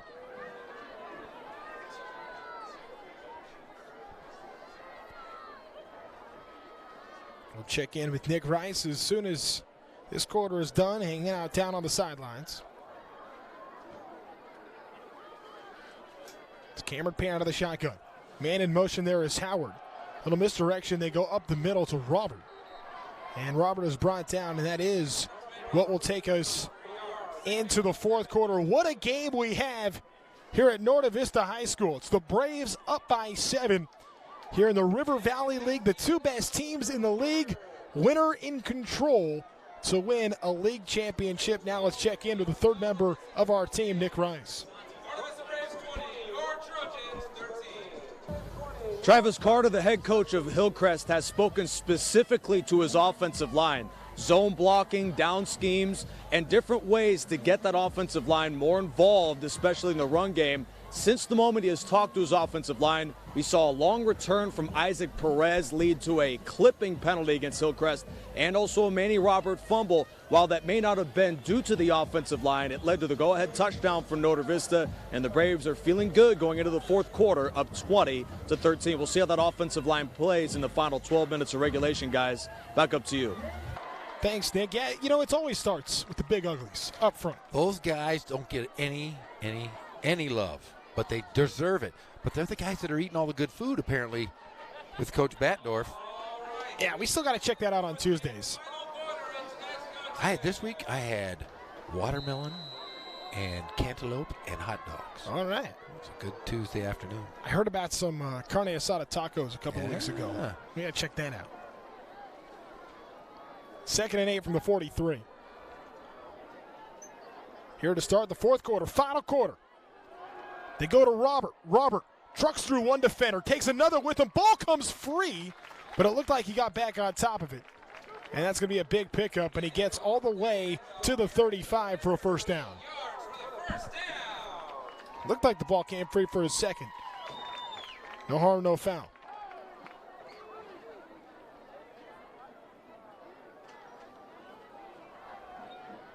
They go up the middle here. Short game for Robert.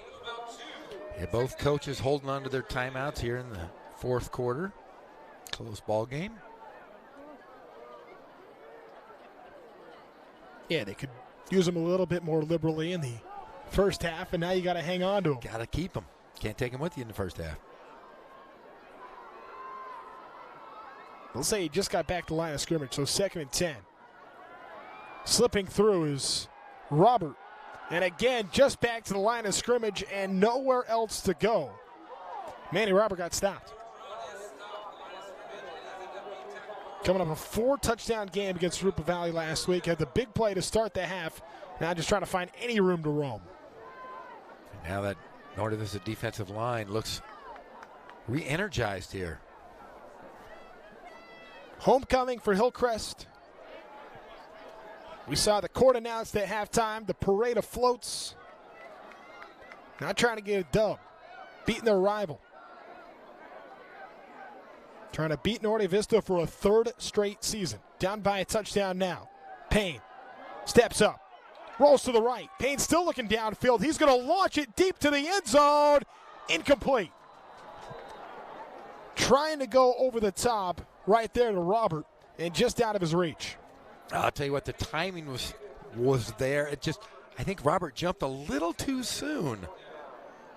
Payne looked like, I thought he was going to run it, but big arm there. Well, on 3rd down, knowing you're probably in 4-down territory anyways, it would have been nice to pick up 4 or 5 yards there.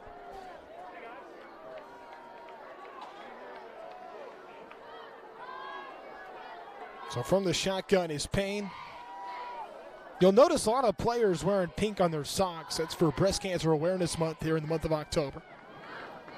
I just thought that somebody washed something red with their white socks, but now I'm glad I know it's Breast Cancer Awareness Month. They go over the top, and there to hang on to it.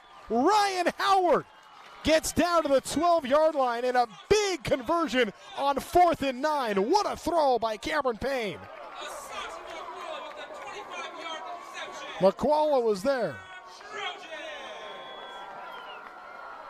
And now they go to Robert. Robert gets to the 10. Huge pass right there by Payne.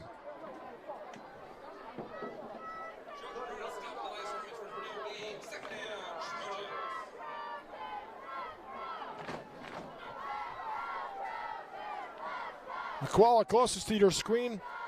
Far left, trips to the right. Payne looking left all the way, overthrows Robert, deflected. Really good job right there by the defense of Norte Vista. And Novi's Mr. Lucky got away with one. Mr. Lucky batted that ball up. That ball probably could have got it intercepted. A great play. Yeah, Joe Lucky with the deflection. 3rd and 8 now.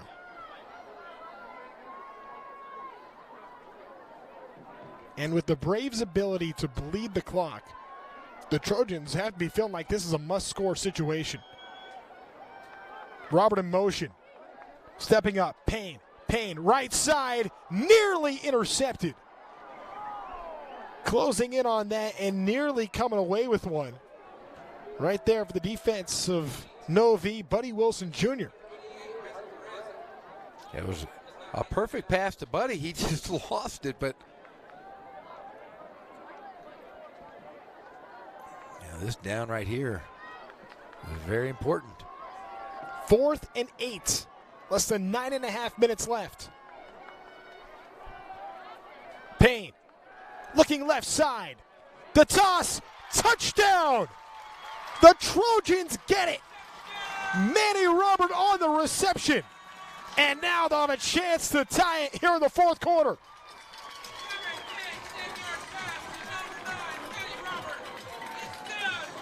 Boy, he's been spectacular. That was a great pass. Perfect spot in the end zone. Gave him some room. And that was it. Great play from the Trojans. It does not get better than Friday night in Riverside. A chance for Hillcrest to tie it here in a real back-and-forth battle here at Zach Erb Stadium. PAT is up, and it is good. So just like that, 20-20 with 9:23 left. Started with the onside kick, a penalty on that. Norte Vista thought they had to return it. Instead, good field position for the Trojans. And we saw Manny Robert go to work and then get it to pay off at the end. A big completion right there, able to find Asante Makwala up the left side, and then the finishing touch over the top. Manny Robert right over Christian Gerardo for 6 points. Well, what a great play. Way to be alert to stay in bounds. Great catch there. Now Norte Vista has the ball. 9 minutes. Last week, 14 minutes they held the ball in that first quarter. 25 plays. I asked Coach Batdorf, I said, is that the longest ever for you? He said, no. I go, how is that not the longest play? The longest drive, 14 minutes. I'm thinking there could be an onside kick at any moment. This time they go with the squib. And boy, the Braves could have let that go and it would have gone out of bounds. It would have. Make them kick it again. Hey, it's Riverside Halloween Fest once again, ladies and gentlemen. Saturday, October 26th from 2 to 10 p.m. It's a great event. Costume contest for the kids and adults, haunted trail, Halloween vendors, kids zone, free crafts and games, food, and beer garden. Once again, Saturday, October 26th from 2 to 10 p.m. A lane up the middle, big pickup, 7 yards on first down. It's at White Park, and if you need more information, 784-3111 or visit riversidehalloweenfest.com. Well, this is big right here. Lane is coming off the field limping. Looks like his left leg is in some pain. It's the leg that is taped up around the ankles. He's coming off. I would imagine he's going to do all he can to stay in this game. But right now, the best tailback for Norte Vista is not in. And this time they try to go to Carvajal and nowhere to go. Second and short, stuffed. And here's what just happened to Eddie Alain at the end of this play. See where he might have gotten his knee twisted there. Maybe his ankle. That left leg for sure. So third and short, inside of a yard. Pitch to Lucky. Lucky stopped. The Trojan D comes up huge on 3rd and 1 with a tackle for a loss. Nowhere to go. They put everybody in the box, Trent, right there. And as you see, the quickness of this defense was so fast to get to Lucky.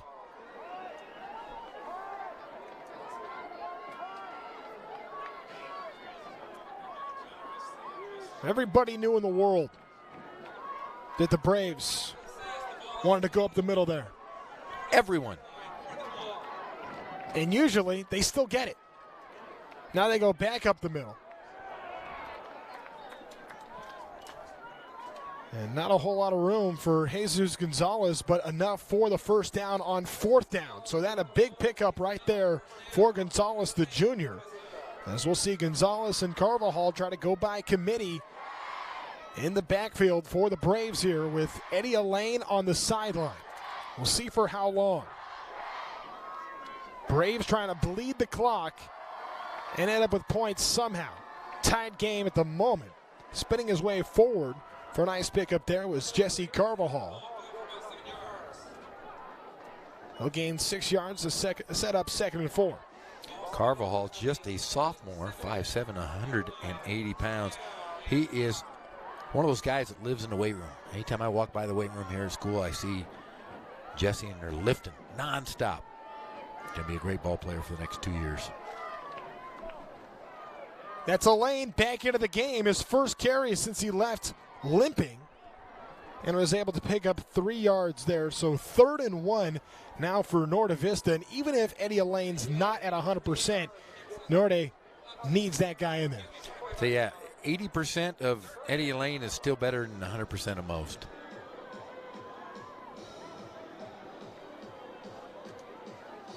But this is where Norte Vista, hangs their hat. Eating up clock, eating up real estate here with 6 minutes left. 3rd and 1. They go to Gonzalez. Did he get it? Yes.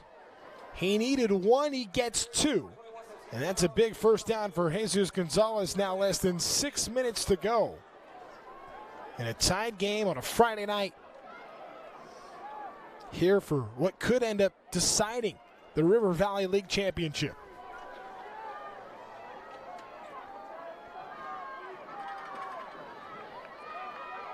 First and 10 for the 48. Elaine.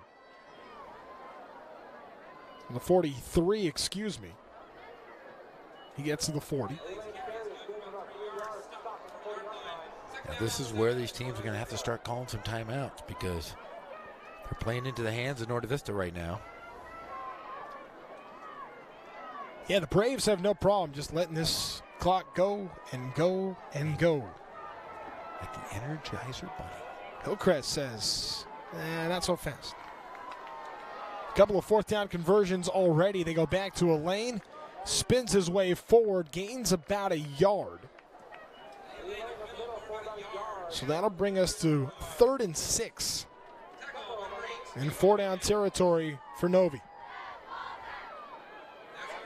But the important part for the Braves is how much time is going off that clock.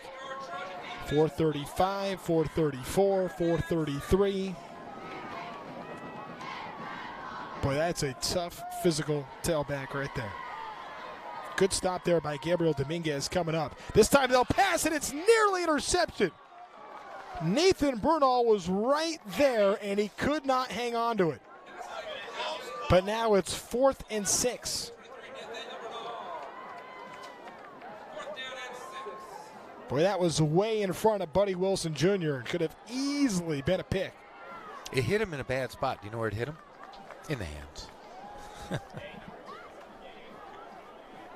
Got to hang on to those. Got to. But big play. But a stop here makes up for it. 4th and 6. Huge moment. Gonzalez the pitch. He goes to Lucky on the edge. Lucky's had a tough night all night, and he gets hit hard, but a flag coming from the far sideline. And we'll see who this is against. See where the flag is. Hard tackle right there by Asante Makwala. And on 4th down, that's going to be a turnover.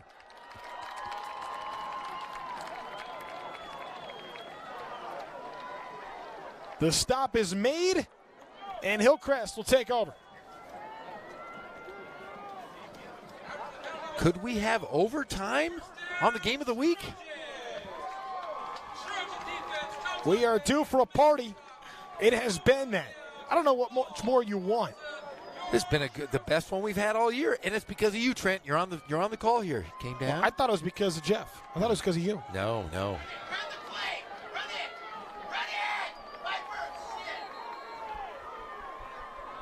34-yard line is where the Trojans will begin.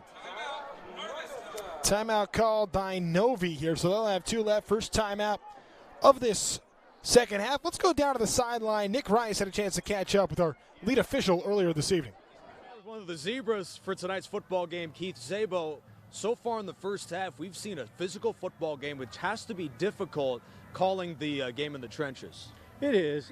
You know, we look for the advantages, disadvantages of the players themselves, make sure there's nothing dirty going on inside there. Now, you've been involved with high school officiating for 17 years now in the Riverside area. What has that experience been like, and how have you seen football transform over the last almost 2 decades with the city? It has grown immensely. I mean, players are getting a little bit bigger, faster, physical. It just makes it a little bit harder to call the game, obviously, you know, but we're getting educated by film, rules, making it a little bit easier for us. That's got to be the other tough challenge. Every year they're changing the rule book on you guys. Absolutely. But we're making it easier to call the game because we're trying to make it safer for the football players.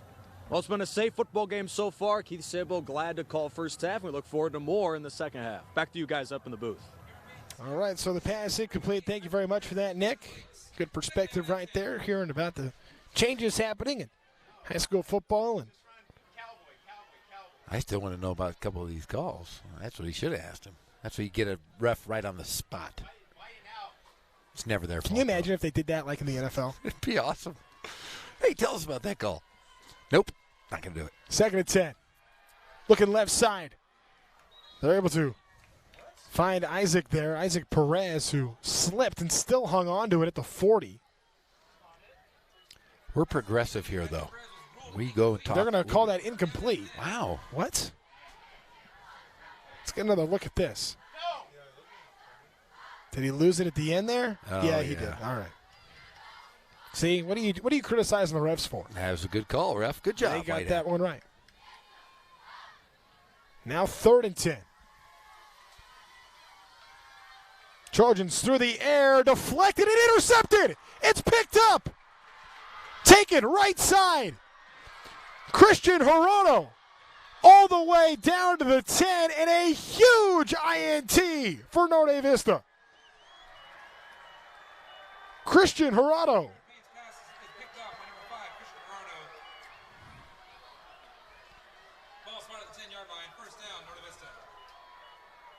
That was all created by Mika Gaines, the cornerback.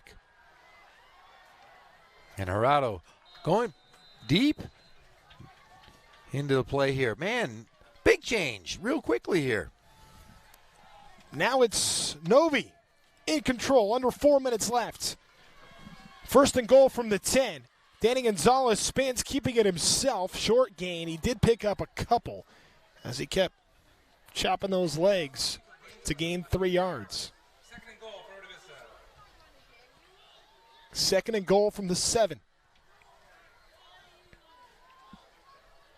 And the Braves are just fine if this takes a while. I'm telling you, they've got 5 timeouts left in this ball game. They're going to have to use. Everybody's going to have to use timeouts here. I'm sure Novi, though, like I said, they're going to take this all the way down. They go to Elaine. Elaine gets to the 5, and that's it. So 3rd and goal from the 5 now.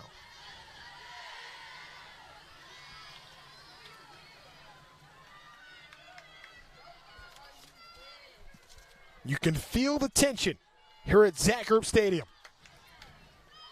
Huge, huge moment in this game. After the Hirano interception, a great chance for the Braves. They need 5 for 6.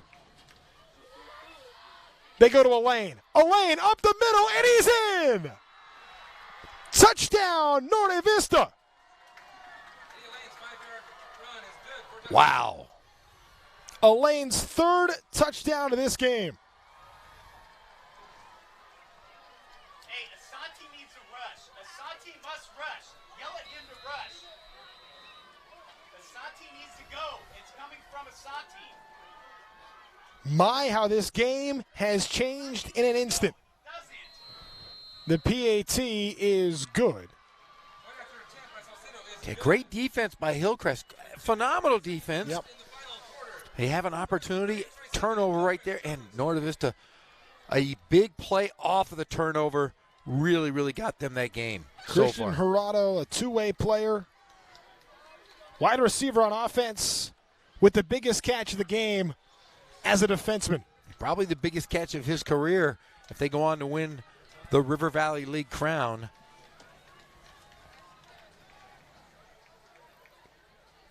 Elaine with all will to get in. And he has 2 more seasons. I mean, he was dominant as a freshman. Look at him now. He's probably going to break some records, I would have to say, by the time it's all said and done.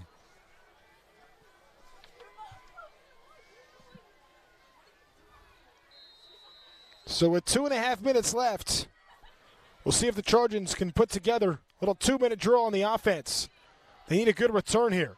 There's a good kick, chopped all the way to the 20.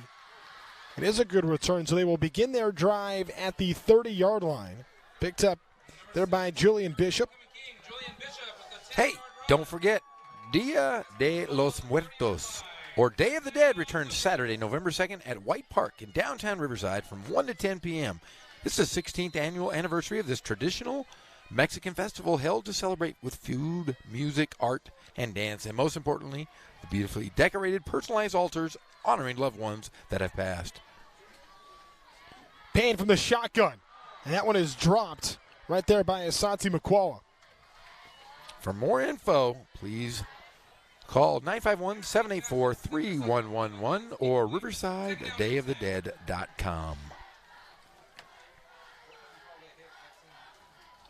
Makwala might have heard footsteps right there. Christian Gerardo all over it. The outside linebacker. 2nd and 10. Boy, that's going to be a false start.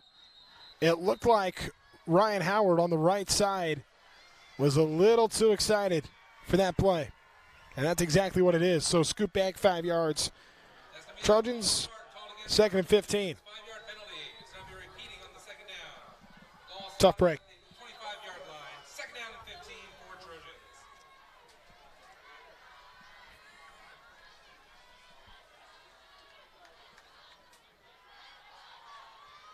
Flipped up the middle.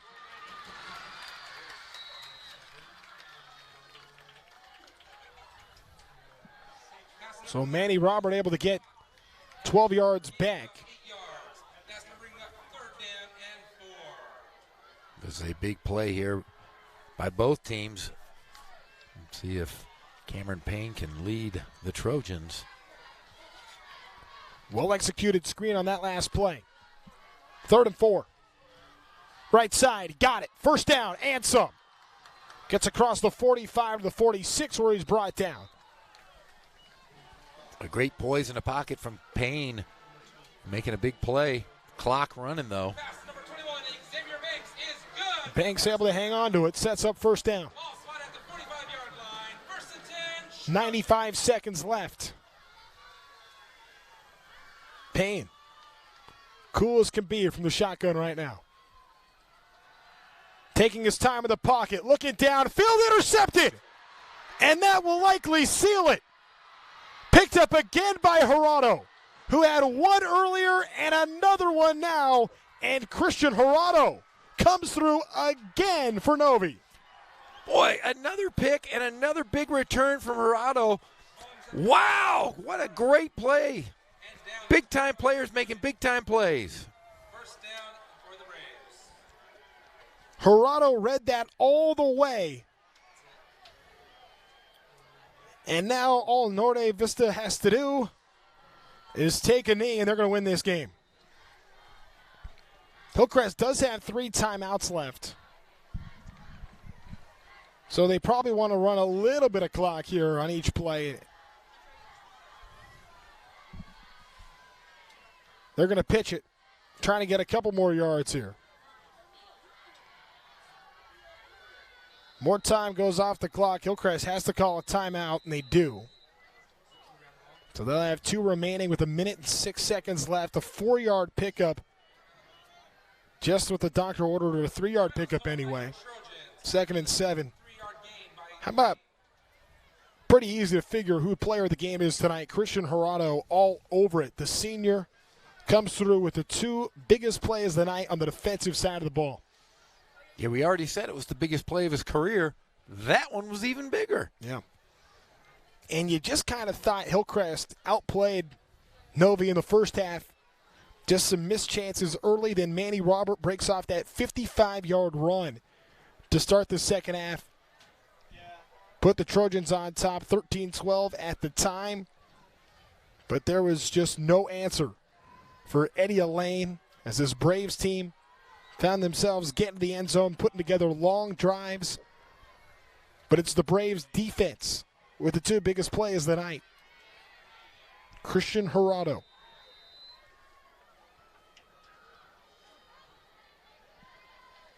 Second and 7. A first down wins the game.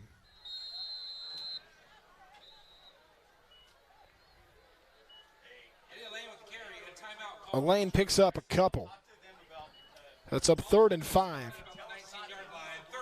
Slow to get up for Hillcrest right here. Well, Trent, if I don't get a chance, I want to tell you, hey, it was great working with you. It's always nice when I can reach out to a buddy of mine, and I want to say thanks for coming out here. You have a couple weeks left before you enter the married life. Are you excited about that? I am. It's going to be very good. I appreciate you having me out here. Yeah, I wish we could work some more Friday nights together, but my Friday nights are going to be occupied the next couple of weeks. So. And I will say this, at meeting your lovely bride, you definitely outkicked your coverage. Yeah, I'm playing above the rim. There is no question about that. Yeah, in fact, you introduced me to your bride at the UC Irvine game, and I said, who are you introducing me to? Because, yeah, she was a pretty lady. Congratulations on your upcoming nuptials. Thank you very much. And like I said, you and I have been friends for a long time. It's nice to work together. And looking forward to seeing you out on the road this upcoming hoop season. Yeah, we'll see you a lot come basketball season.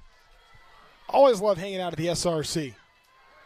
Keeping it himself, Danny Gonzalez gets tripped up in the backfield, so another timeout called by Hillcrest. So with 57.3 seconds left, Novi needed a first down really to put the game on ice.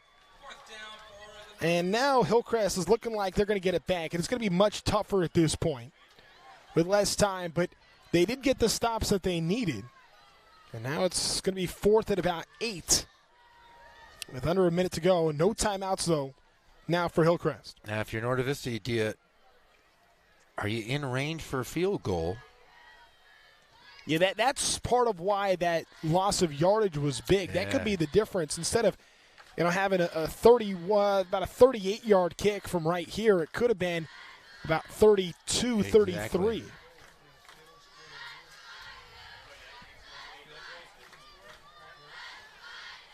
I think they're just going to sit on it and see if they can get a first down. If not, still good field territory for Norte Vista to play some defense. They'll go to Elaine. Elaine gets tripped up in the backfield and brought down. It was well covered. Anthony Correa.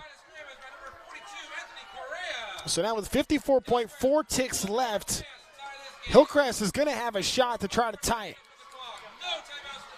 A first down would have won it for the Braves. Instead, the Trojans get it back. They got a long way to go. They'll have to go about 77 yards here. They have 54.4 seconds, no timeouts left. Braves have 2.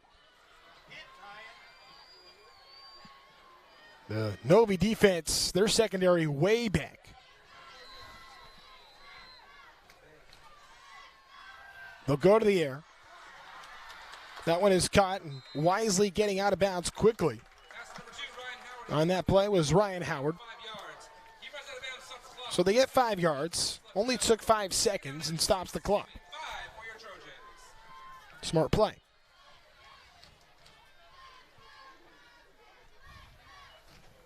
The Braves in a prevent are given plenty of space.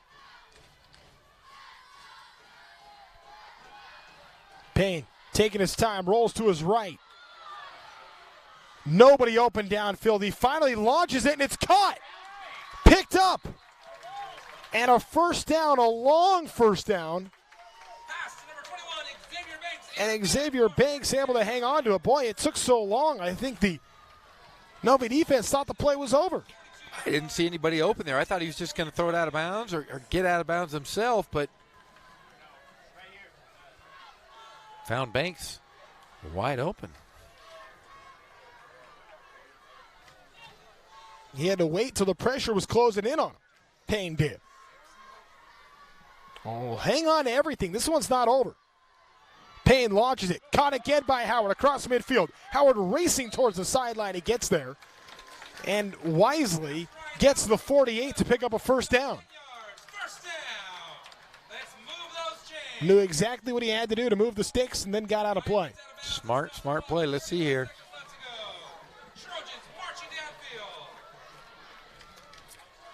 Hillcrest has some confidence here down a touchdown.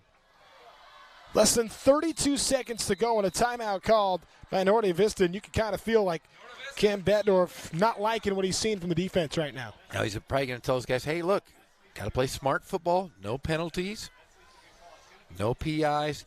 You got to keep the man in front of you, try to jump the gap, but do not let them go over the top on you. And this is what we've seen so far on this drive. Payne's had a lot of time in the backfield. They're only rushing 2 or 3 at most. There's 3 being rushed right there. This was the play that kind of changed things. Cameron Payne had an eternity to launch it. Nobody was open downfield until all of a sudden one man slipped through the coverage, and it was caught by Xavier Banks for a first down. And then another smart catch here. Ryan Howard gets to midfield, needs 2 yards for a first down, gets out of bounds, and here we are. 1st and 10 from the Novi 48. Hillcrest with it.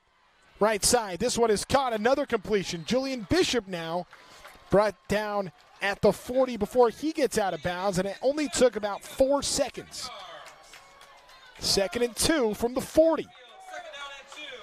You got to stay aggressive if you're Norte Vista. You can't be complacent defensively here. Boy, they have sat back.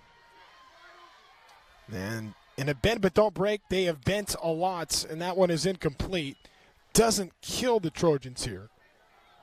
There's not much time came off the clock. 25.7 seconds left. Again, but if they go 77 yards with less than 55 seconds, how impressive would that be? That would be really, and they can do it. I mean, you've got playmakers with this offense.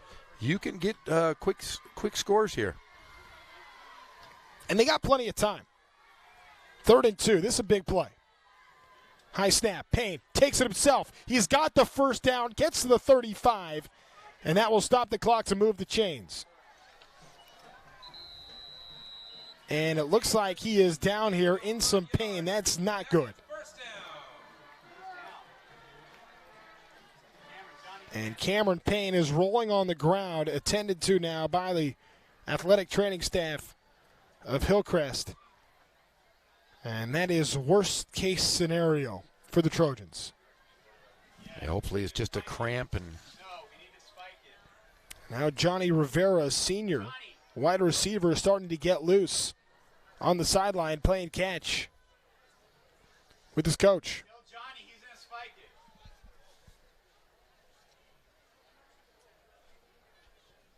So they get the first down, 22.4 seconds left. The clock stops to move the sticks. It'll start running right away once it's placed.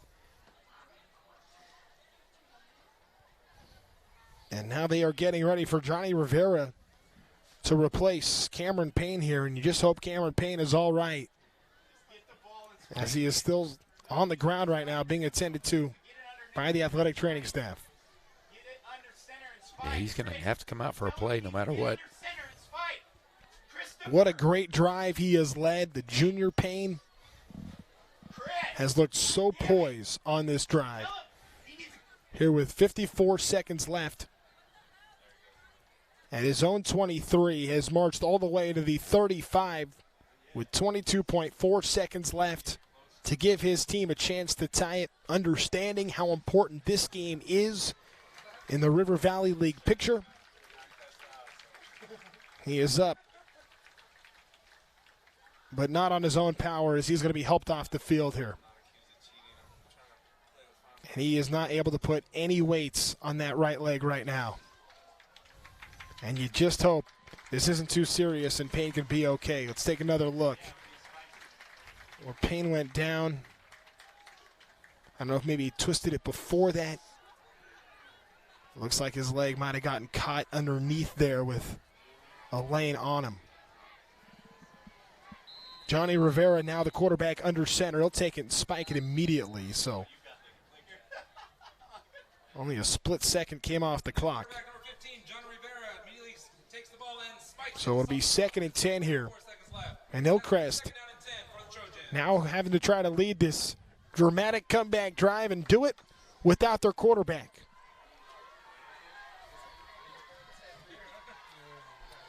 Rivera from the shotgun. Rivera looking left side, able to complete it to Robert, who gets out of bounds at the 30. So a 5-yard pickup.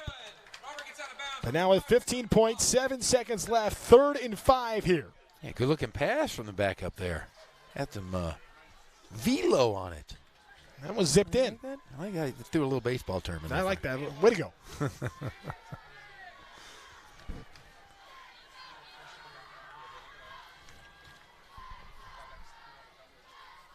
Rivera from the shotgun. Looks left side. Able to find Bishop. Bishop just gets out of bounds. And the way Mika Gaines was closing in, Gaines almost kept him in. Bishop had to work hard to get out of play. Only picked up 2 yards. 4th and 3.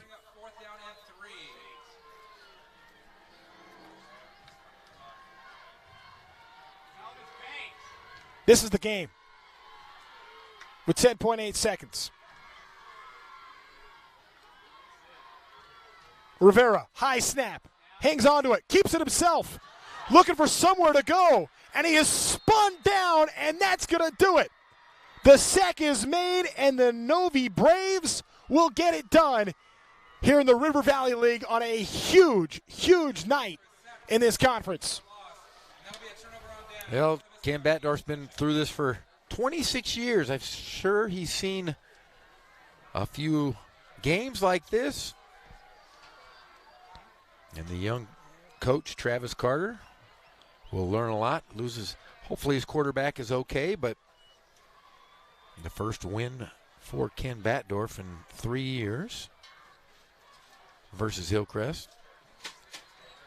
So Novi, who has fallen shy to Hillcrest each of the last 2 seasons. Their only loss in the River Valley League a year ago was to these Trojans. And now it's Norte Vista, the Braves in the driver's seat in the RVL. They win it 27-20 to take control in the league picture. Yeah, a big, big win for Ken Batdorf and the Braves with remaining games versus Haruba Valley, Patriot. They are in the driver's seat. Ken Batdorf, outstanding to get it done for his team tonight. And there's a look at Travis Carter talking to his team right there, getting ready for that last possession on homecoming here for Hillcrest. We saw some big moments all night long. A long field goal was made there. Coming through with some stops. It just felt like Hillcrest dominated this game in the first half. Didn't have much to show for it. Eddie Elaine really controlled the game on the ground. But the interceptions by Christian Gerardo were really the difference. As Elaine got into the end zone 3 times. Payne was great tonight. Gets that PI call and gets this one converted. Isaac Perez goes up top to snag it. But the ground game for the Braves just too much, Jeff. Yeah, it was. And it was the Elaine train. I'll tell you what, he was phenomenal from start to finish. Needed the yards, got those yards, and Ken Batdorf and his company in the driver's seat for the league championship. We saw the big run to start the second half as we're seeing it right now. Manny Robert got it done, but then the fumble here, they got scooped up, changed the possession, and now Hillcrest goes down to Norte Vista. The Braves head coach, Ken Batdorf, is now standing by with our Nick Rice.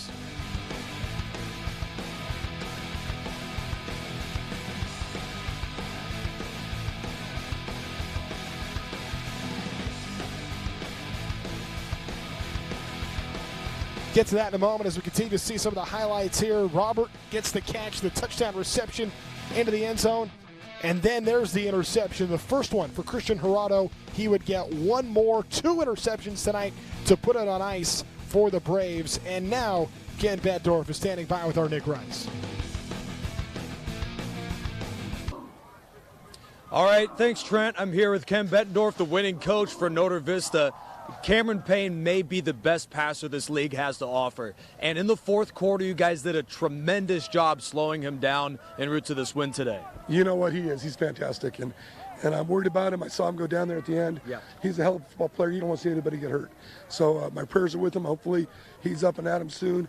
But our defense made the plays. And Christian Gerardo, wow, 2 big picks, and that's awesome. And that was big for us.